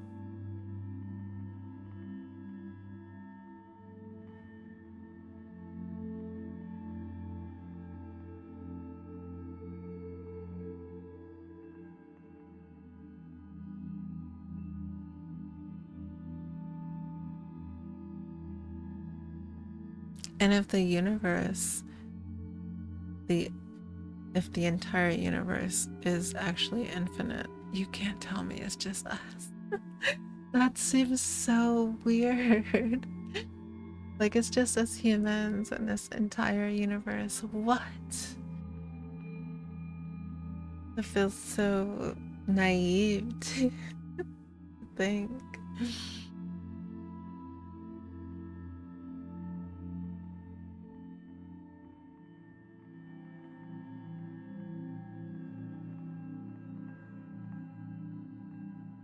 "17 pictures that show how mind-bogglingly large the universe is." Oh my goodness.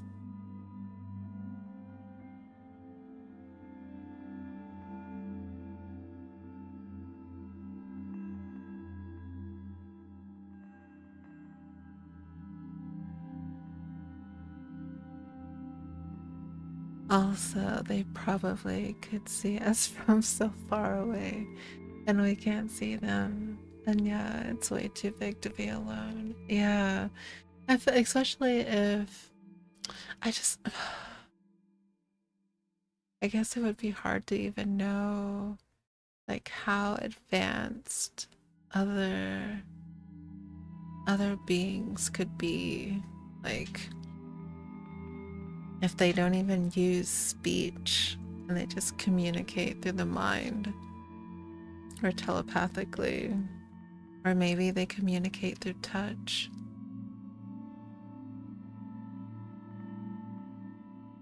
I think it would probably be the best thing to imagine. The opposite of everything that we currently know, and that it being a possibility for other life forms, even though it's not possible for us. So maybe other life forms can like just teleport. Whereas we have to use our little feet seats to walk everywhere, or use cars, or other forms of travel.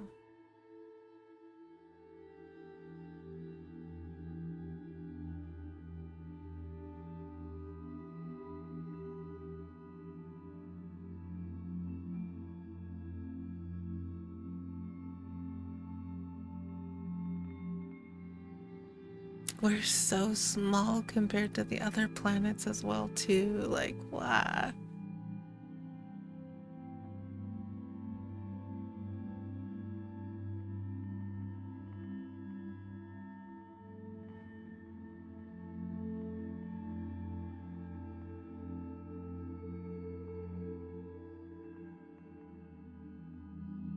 The biggest supergiant stars have diameters exceeding billions of kilometers. What? What if they are constantly expanding while we are just trying to get to the moon? Right? What if we're really the ones that are behind? I mean, I don't think that I think it's only realistic for people to think that we are the most advanced thing because we don't know for certain. Like, I've seen it with my own eyes that there is something that has more intelligence than us, but I think it's wrong to think that we're the most intelligent thing in the entirety of the universe. I think that's a bad thought to have, because I can't see that. We have so many basic problems that I just feel like the advanced life forms would not have the same issues. They're comparable in size to the most supermassive black hole event horizon. Man. Guess I'm falling asleep to black hole documentaries tonight. But even the largest individual objects are no match for cosmic collections of objects. It's so pretty. Around each stellar system, Oort clouds span multiple light years, tens of trillions of kilometers. Ah, they're big. What if there are already people living with aliens and we just don't know it? I mean, if there are people living with aliens, I wish that they would let us know so that people didn't have... I honestly feel like if there is alien life and it came to our planet, I don't think people would handle it well. I want to be really honest. I think people would be so afraid, and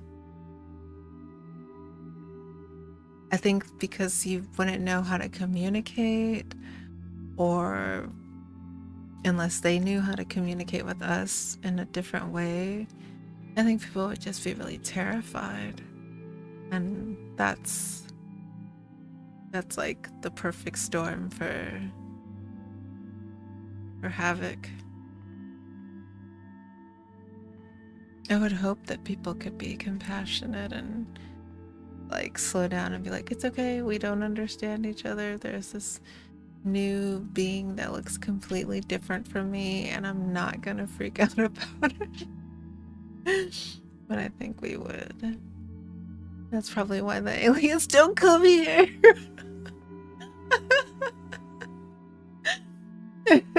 Because scientists and things.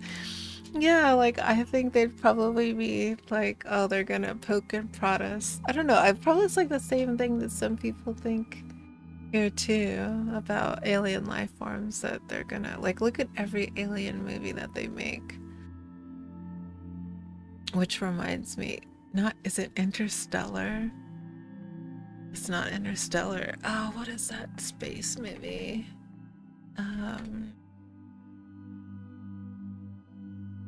Is it Interstellar? No, it's not Interstellar. Oh man, what is it called? That was also done by Christopher Nolan. Space movie called.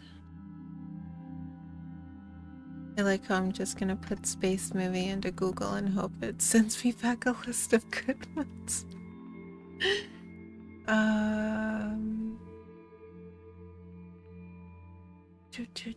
It's this is the one where there was like this is it not Arrival?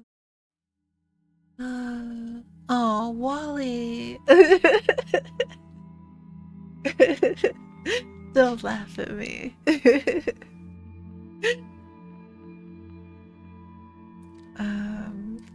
Oh, Prometheus. Prometheus is a really good movie as well too. We need to have a movie day soon. I think let's start with the anime first. I do want to watch Ghost Pop Boogie first. And then we can watch a space movie. Was it Passengers? Oh my gosh, please. That was not it. Space movies. Hey Google, what is that one space movie where there's like that bubble around the area? Wow, Prometheus is like top 5 of best space movies, and the very #1 space movie is Pandorum. I've never seen that before. Sorry, too cute. Sorry, too cute that you were going to... I did type it though. I would screenshot it and show you. I did type space movies. and hoped that Google would be gracious.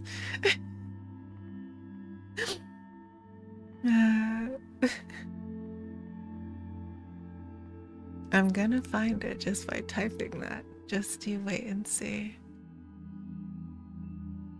Oh, The Fifth Element. That's one of my beloved movies as well too. Gattaca was really good as well. I do the same thing. Put in the most vague thing and pray to the internet gods that someone will save you.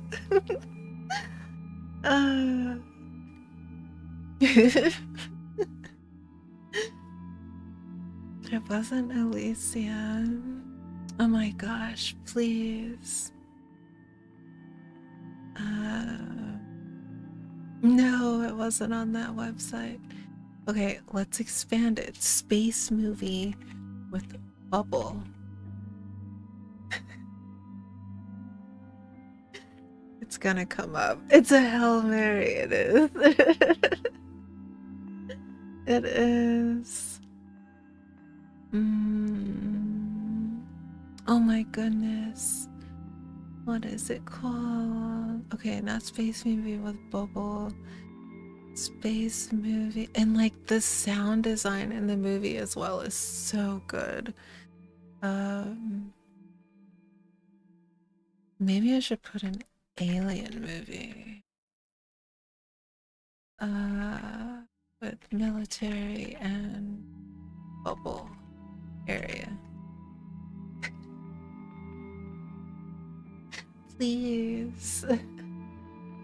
It's not The Blob.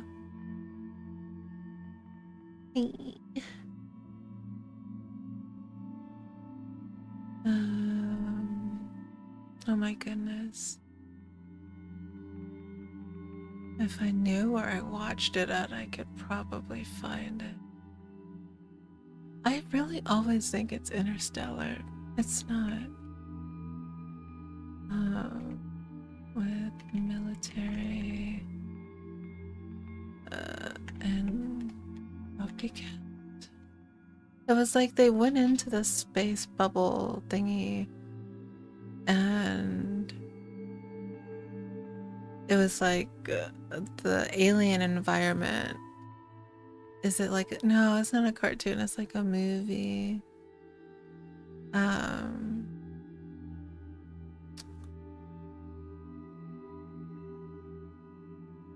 But they go into this bubble, and the alien environment is like mixing with like our human environment. So like plants are starting to combine with the DNA of this alien environment, and the animals as well. So the animals start to change shape, and everything is like albino almost. It's such a pretty movie as well too. It's very sad though.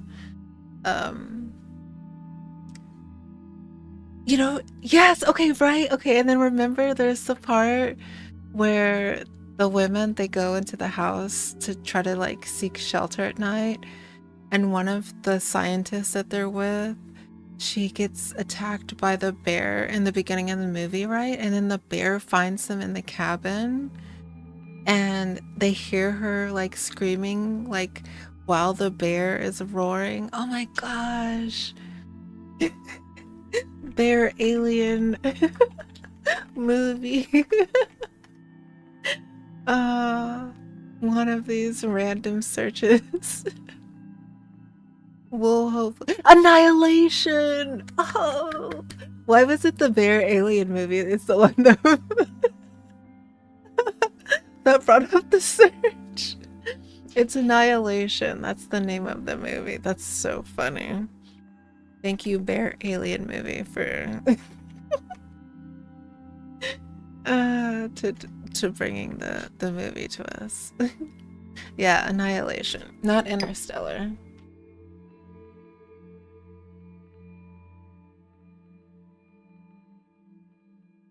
Yeah, and it had Natalie Portman, Tessa Thompson. That's amazing. It was the Bear Alien movie. Oh, that's so funny.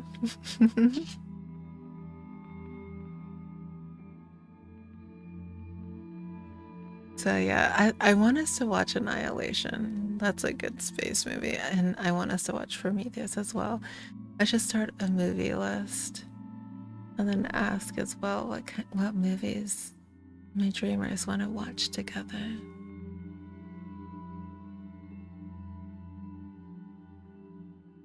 Oh, I do forget that it's a part of a book series as well too. I need to grab those. Yeah, they enter the shimmer. That's the bubble thingy.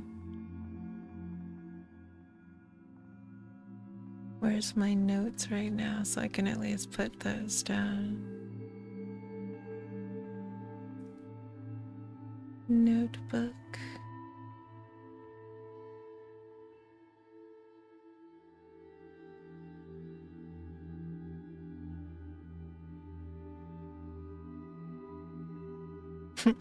A bear alien movie.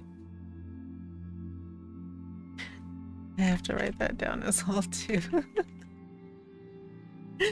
Bear alien movie is Annihilation.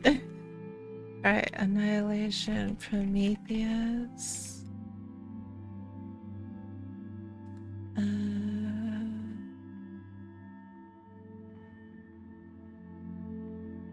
Boogiepop Phantom.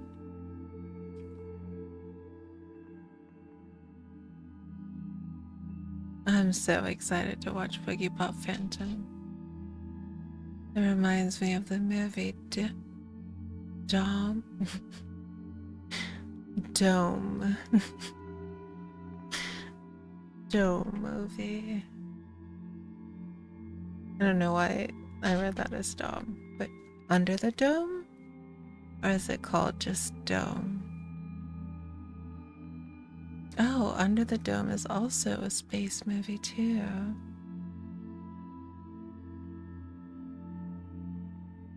Oh, I'll put that one on the list as well. Is it good? Did you like it? Or is it a different movie that's actually just called Dome?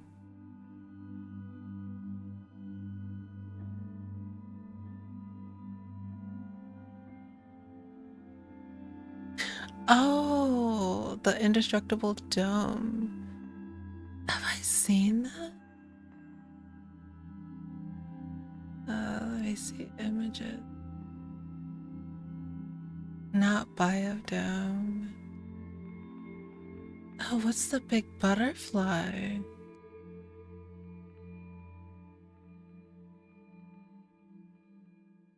Oh wait, no, there is one that's called the Dome. I didn't get to watch it yet. Oh, well now there's like two things that say Dome. There's Under the Dome. Sorry. And then there's the Dome as well. That's a separate movie. A group of teens are held captive in an old World War II radar dome, then die making their escape. Oh, it's Under the Dome, okay.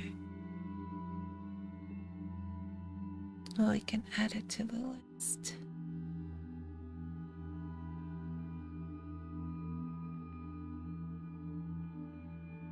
I feel like I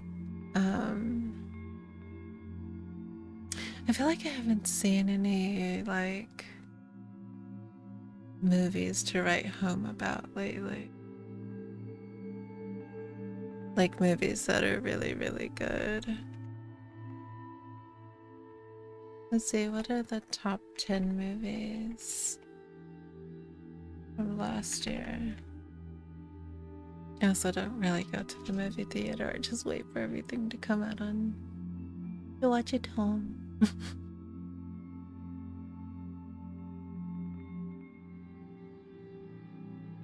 I heard Weapons was supposed to be a really good movie. It's that horror movie about the children just randomly getting up in the middle of the night and like going out of the house.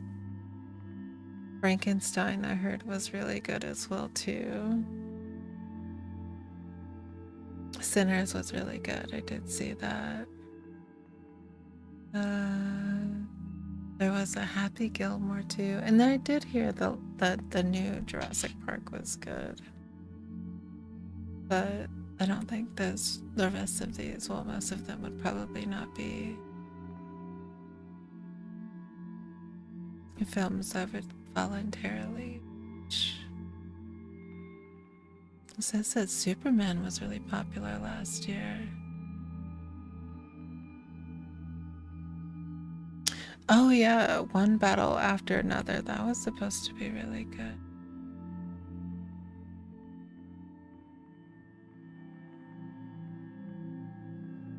I really want to watch all of Dune, but I was told to not watch it until I read the book first, and the book is very long. I love Rio!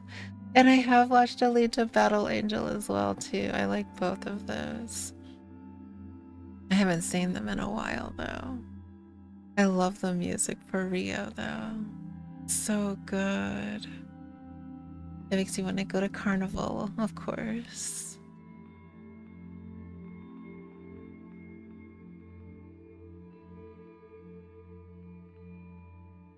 I liked that Alita,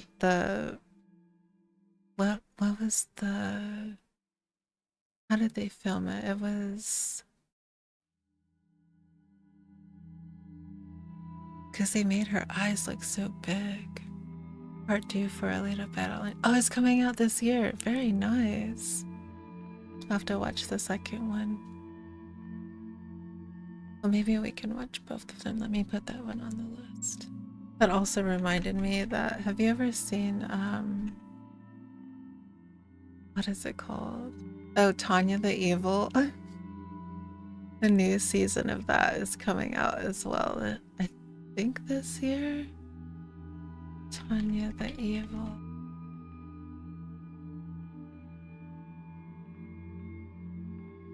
Yeah, Saga of Tanya the Evil.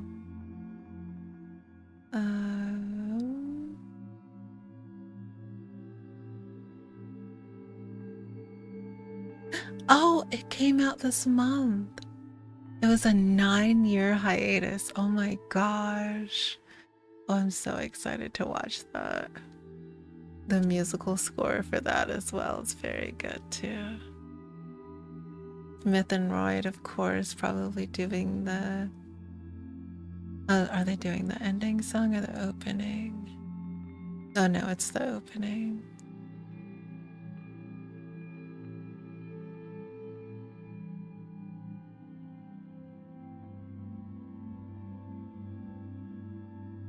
Oh my gosh, we should see what new anime has come out this year. I have not been watching anything lately. I don't know why. I keep telling myself, well, no, I have been watching a lot of Chinese dramas. Let me take that back. I have not watched any anime really this year, besides some of my like top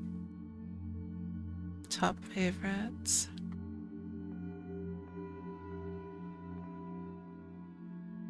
I think I've heard of it. What about Beethoven being Big Break? Wait, Beethoven, Big Break. Let me look that one up. That doesn't sound familiar.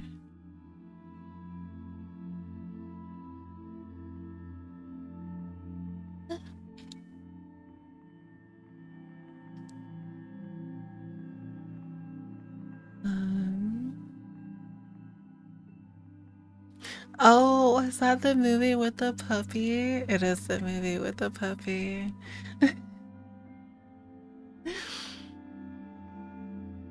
I don't think have I seen that before?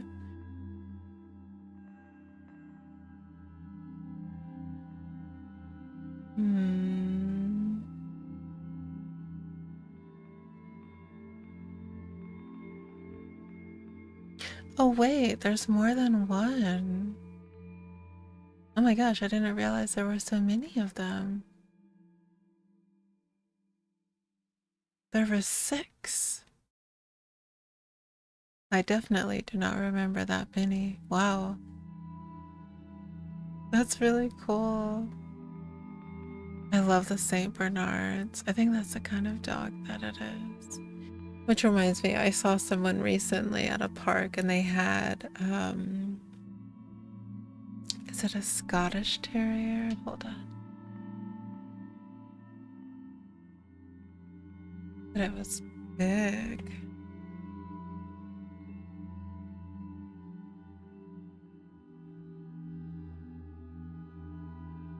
No, it couldn't have been a Scottish Terrier because this dog had to weigh at least like 100 pounds. It was a type of terrier.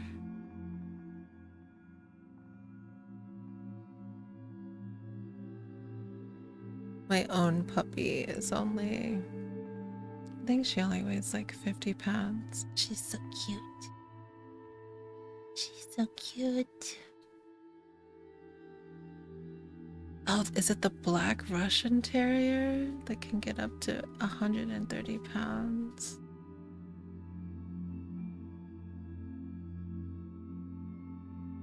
That it? Yes! Oh my gosh, they're so cute. And their coats are so pretty, oh my gosh. I guess it does kind of look like a giant schnauzer. I wonder what the difference is between them. Probably the temperament. Oh no, the schnauzers have straighter hair than the terrier. The Black Russian Terrier. So cute. Yeah, they do look really similar, right? 132 pounds for a puppy, oh my gosh. What? Oh wait, so the Black Russian Terriers actually are bigger. The giant schnauzers get up to 85 pounds. Okay, yeah, so the Black Russian Terrier has more of a rough, curly, waterproof coat. Oh, they're generally calmer and more aloof. And the giant schnauzer is more vocal and high energy. Oh, I would want the Black Russian Terrier then. I like really chill puppies.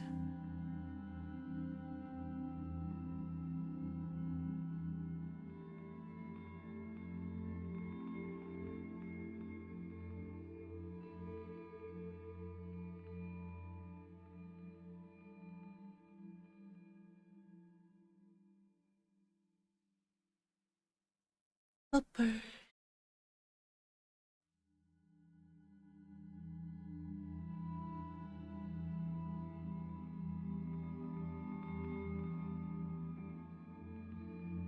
Oh, okay, I did put that movie on. Sorry.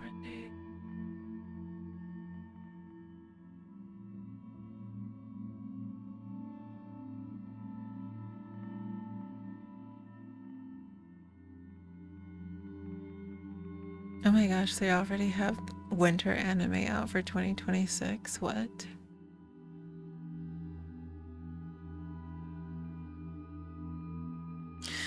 Is Hell's Paradise really getting another season? I really liked that one.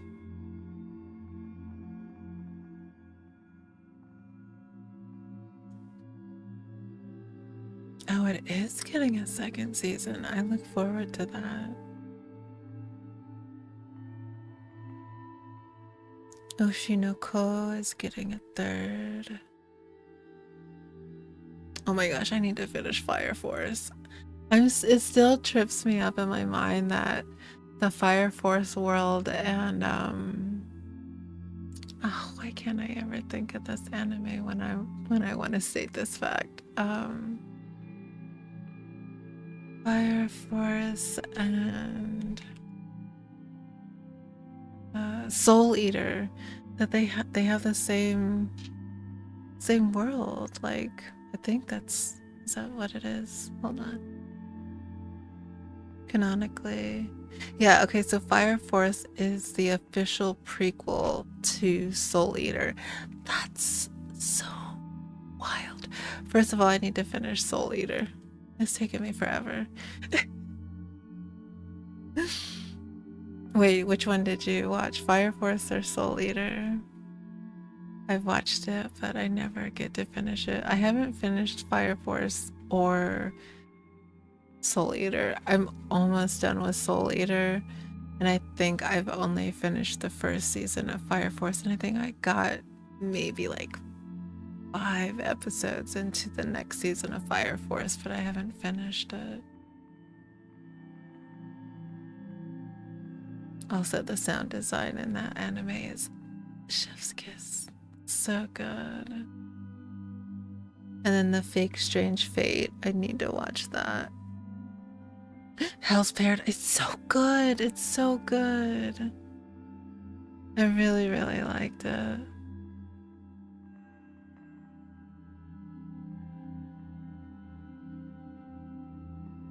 I'm really hoping that I can find an anime that's out this year that's sort of like Boogiepop Phantom or like Death Parade.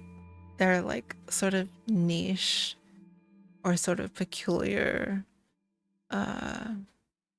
anime. I always like to find ones like that. They're just so good. Or oh gosh, what's the other one?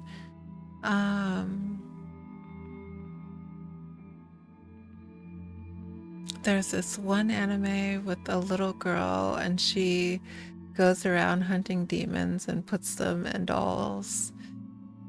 It's really good as well. Or Rascal Does Not Dream of Bunny Girl Senpai. I really like that one too.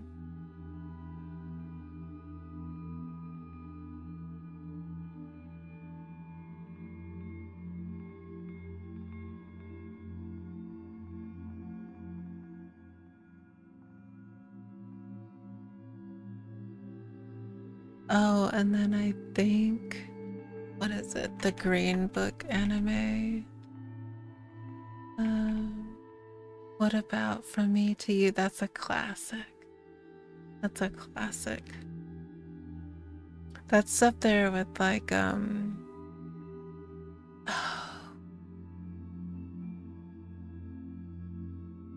my gosh, no. I'm forgetting all of the anime. From Me to You.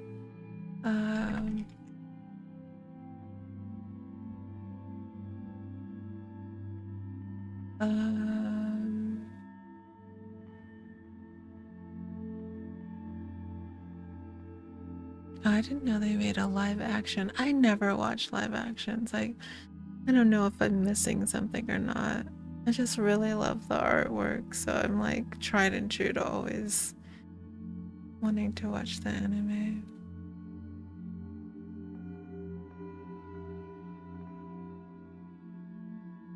I'm trying to think of that other really cute romance that's the... Wait, is this the one? No, it's not From Me to You. My Happy Marriage was really good too, though. Yeah, it's really cute. It is. But I'm trying to think of the one with the girl that's death, and I know that there's two really popular animes with death girls.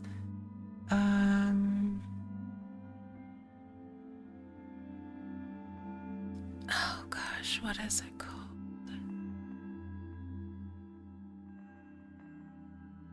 Oh, Horimiya is really good as well too. And Fruit Baskets, of course.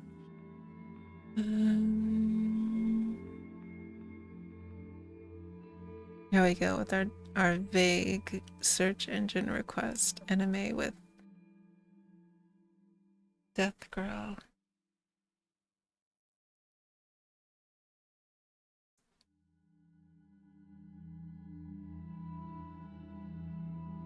You know what I'm talking about? I can't remember. I like how we're both really terrible with remembering the name of stuff. A Sign of Affection. We'll get it. Yeah, it's called A Sign of Affection. That one was really, really good. I really enjoyed that a lot.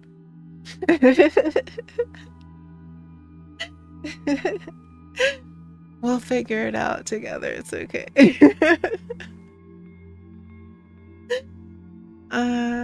That's so funny. Yeah, that one's really... Oh, The Silent Voice was the other one, though. That one's really sad.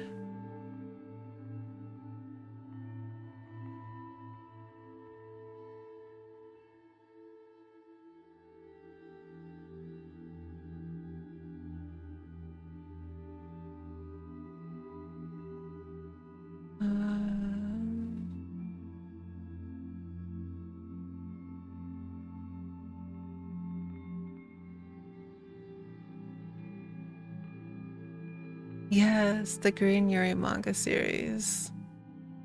I think that is actually getting... Yes, Cloverworks is scheduled to premiere it next year. So the official title, the short title for it is Green Yuri, but it's the guy she was interested in wasn't a guy at all. That's supposed to be really good when it comes out as well too. And Nirvana's going to be the opening song on it, which is really amazing. I don't know if I'd ever think that a Nirvana song would make it into a manga, but that's really neat. Oh, I didn't know it won the next manga award. That's really cool.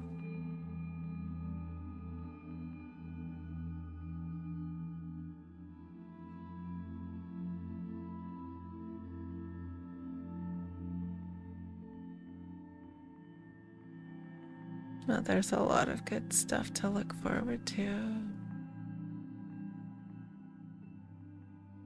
Trigon! What about Blue Box? Let me look that one up.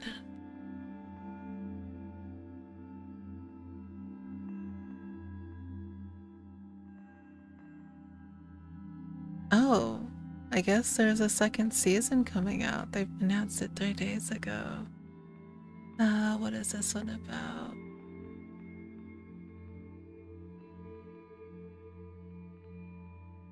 Series focuses on Taiki Onomata, a student of Emi Junior and Senior High. Was it a sports one? Oh, it's a badminton one. I think I heard this one was really good. I haven't seen it though.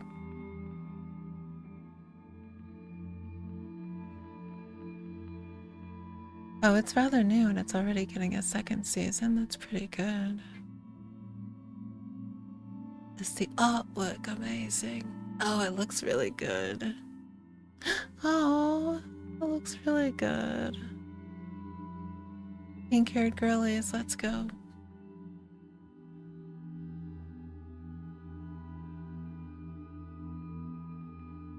I like her fiery eyes as well.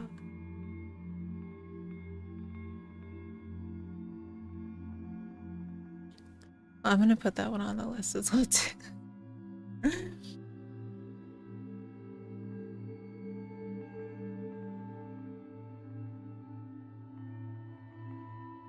I don't think I've watched any sports anime.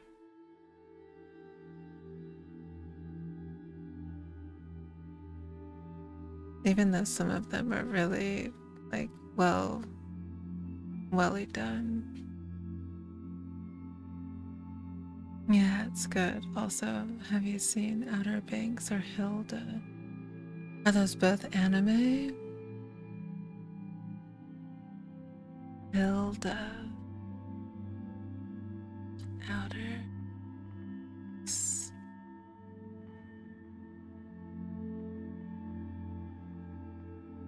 Oh wait, Outer Banks is a TV show.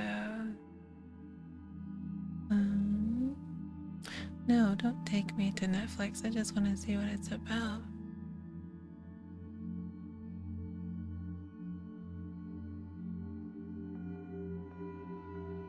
Oh, it's a mystery. Oh, wow. I have not. I do like a good mystery, though. Wait, One Piece Season 2 adds Outer Banks. Hilda is a cartoon. Let me look that one. Hilda.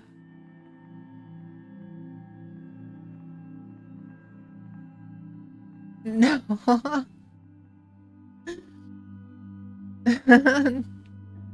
Why does it remind me of oh my gosh, not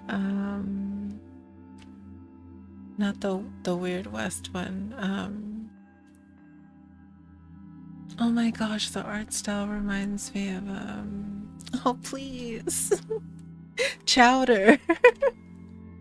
Chowder and oh my gosh, what's the other one? Now I want to watch Chowder and go to bed. I love Chowder. Oh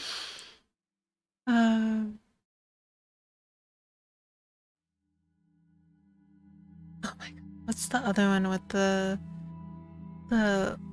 boy and like he's friends with all the fish characters?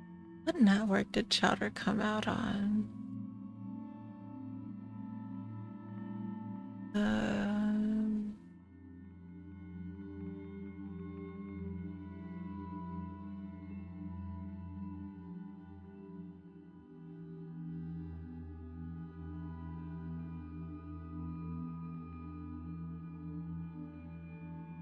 Was it Cartoon Network? The Amazing World of Gumball, yes. I remember Chowder from years ago. Yeah, I don't think it's it's not a thing anymore, but I like to watch the series every now and then. Oh, it's on Hulu. I try to find the episodes on YouTube because YouTube has them too.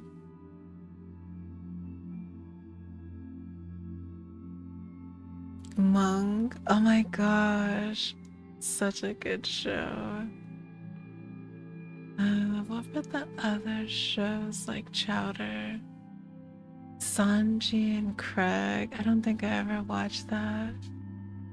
Sanji and Craig.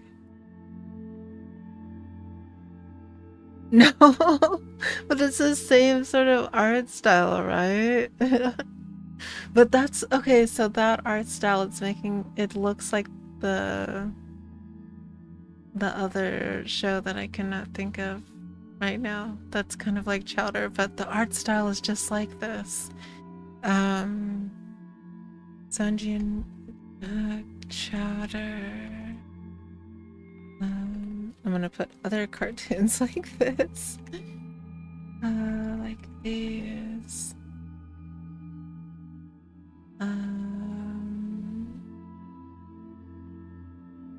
Not was it Flapjack? It might have been Flapjack. The Marvelous Misadventures of Flapjack. I think it was Flapjack. Yeah, it was Flapjack. So funny. I loved Flapjack too. Maybe I just fall asleep to old cartoons tonight. But yeah.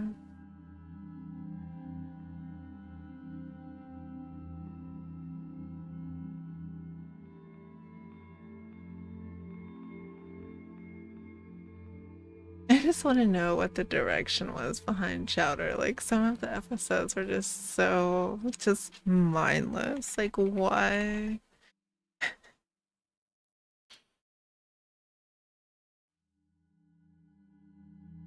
The Owl House is one that I can think of. The Owl House. Oops. American. Oh, that looks really good. Oh, the art looks really nice. Oh, it's on Disney. Wow.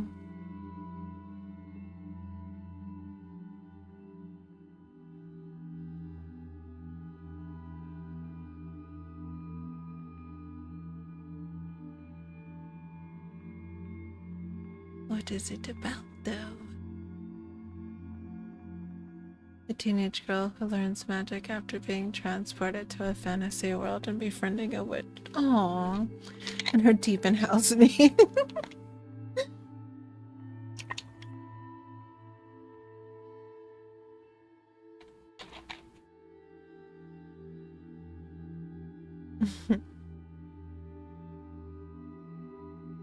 There's so many good cartoons and manga.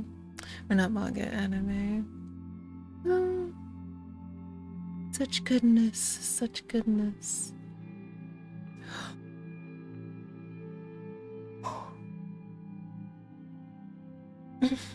Alright. My voice is saying that it's ready to go to sleep, so I think we will call it a night. Amphibia? Let me look that one up. Oh no, not you. Amphibia.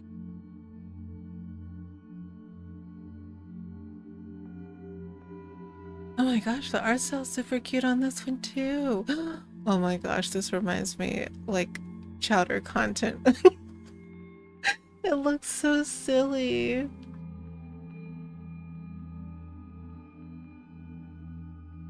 How did I miss all of these? Because they're not... That's probably because I don't have cable network TV anymore. Oh, it's also on Disney. Yeah, I didn't get Disney Plus.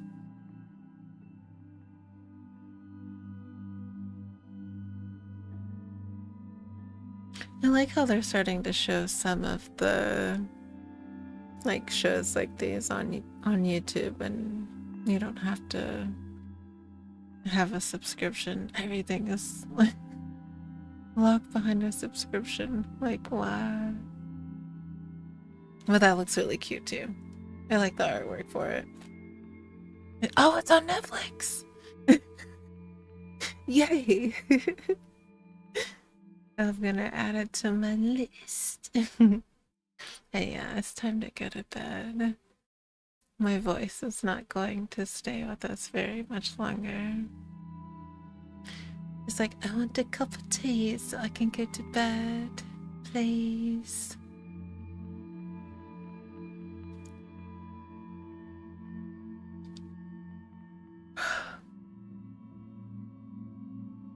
My hand did not block that yawn, I'm sorry. Well, I hope that you had a cozy time tonight. We will, let's see, maybe we'll start a different show next Friday. Maybe we'll watch a movie. We'll see. I'm really trying to get us through these 200 episodes of the Magnus Archive by the end of the year. And we only watched 5 tonight, or 6. We watched 10 last Friday, I think. So, because I want to be able to start the next series next year. But it'll probably be in the fall, but we'll see how far we get. But for now, I will bid you adieu, my dear. And as we like to say, I'm sleepy. Oyasamira or oyasumi is our way of saying goodnight. Oh, why aren't all of our... I just noticed none of our commands are going off. Hold on.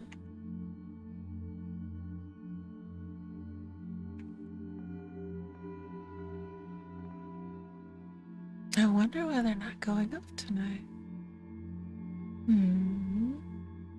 I'll have to figure it out. I had a great time, thank you. Yes, Samira, did I say it right? You did, dear. You did.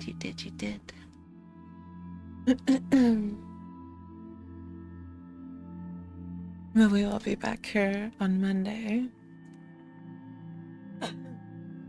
Yeah, my voice really isn't gonna last. Actually, we might not be back here Monday because I have my treatment on Monday. So if we don't have stream Monday, then I'll try to have a longer stream on Tuesday since we missed the day. But I'm glad you had a good time. I did too.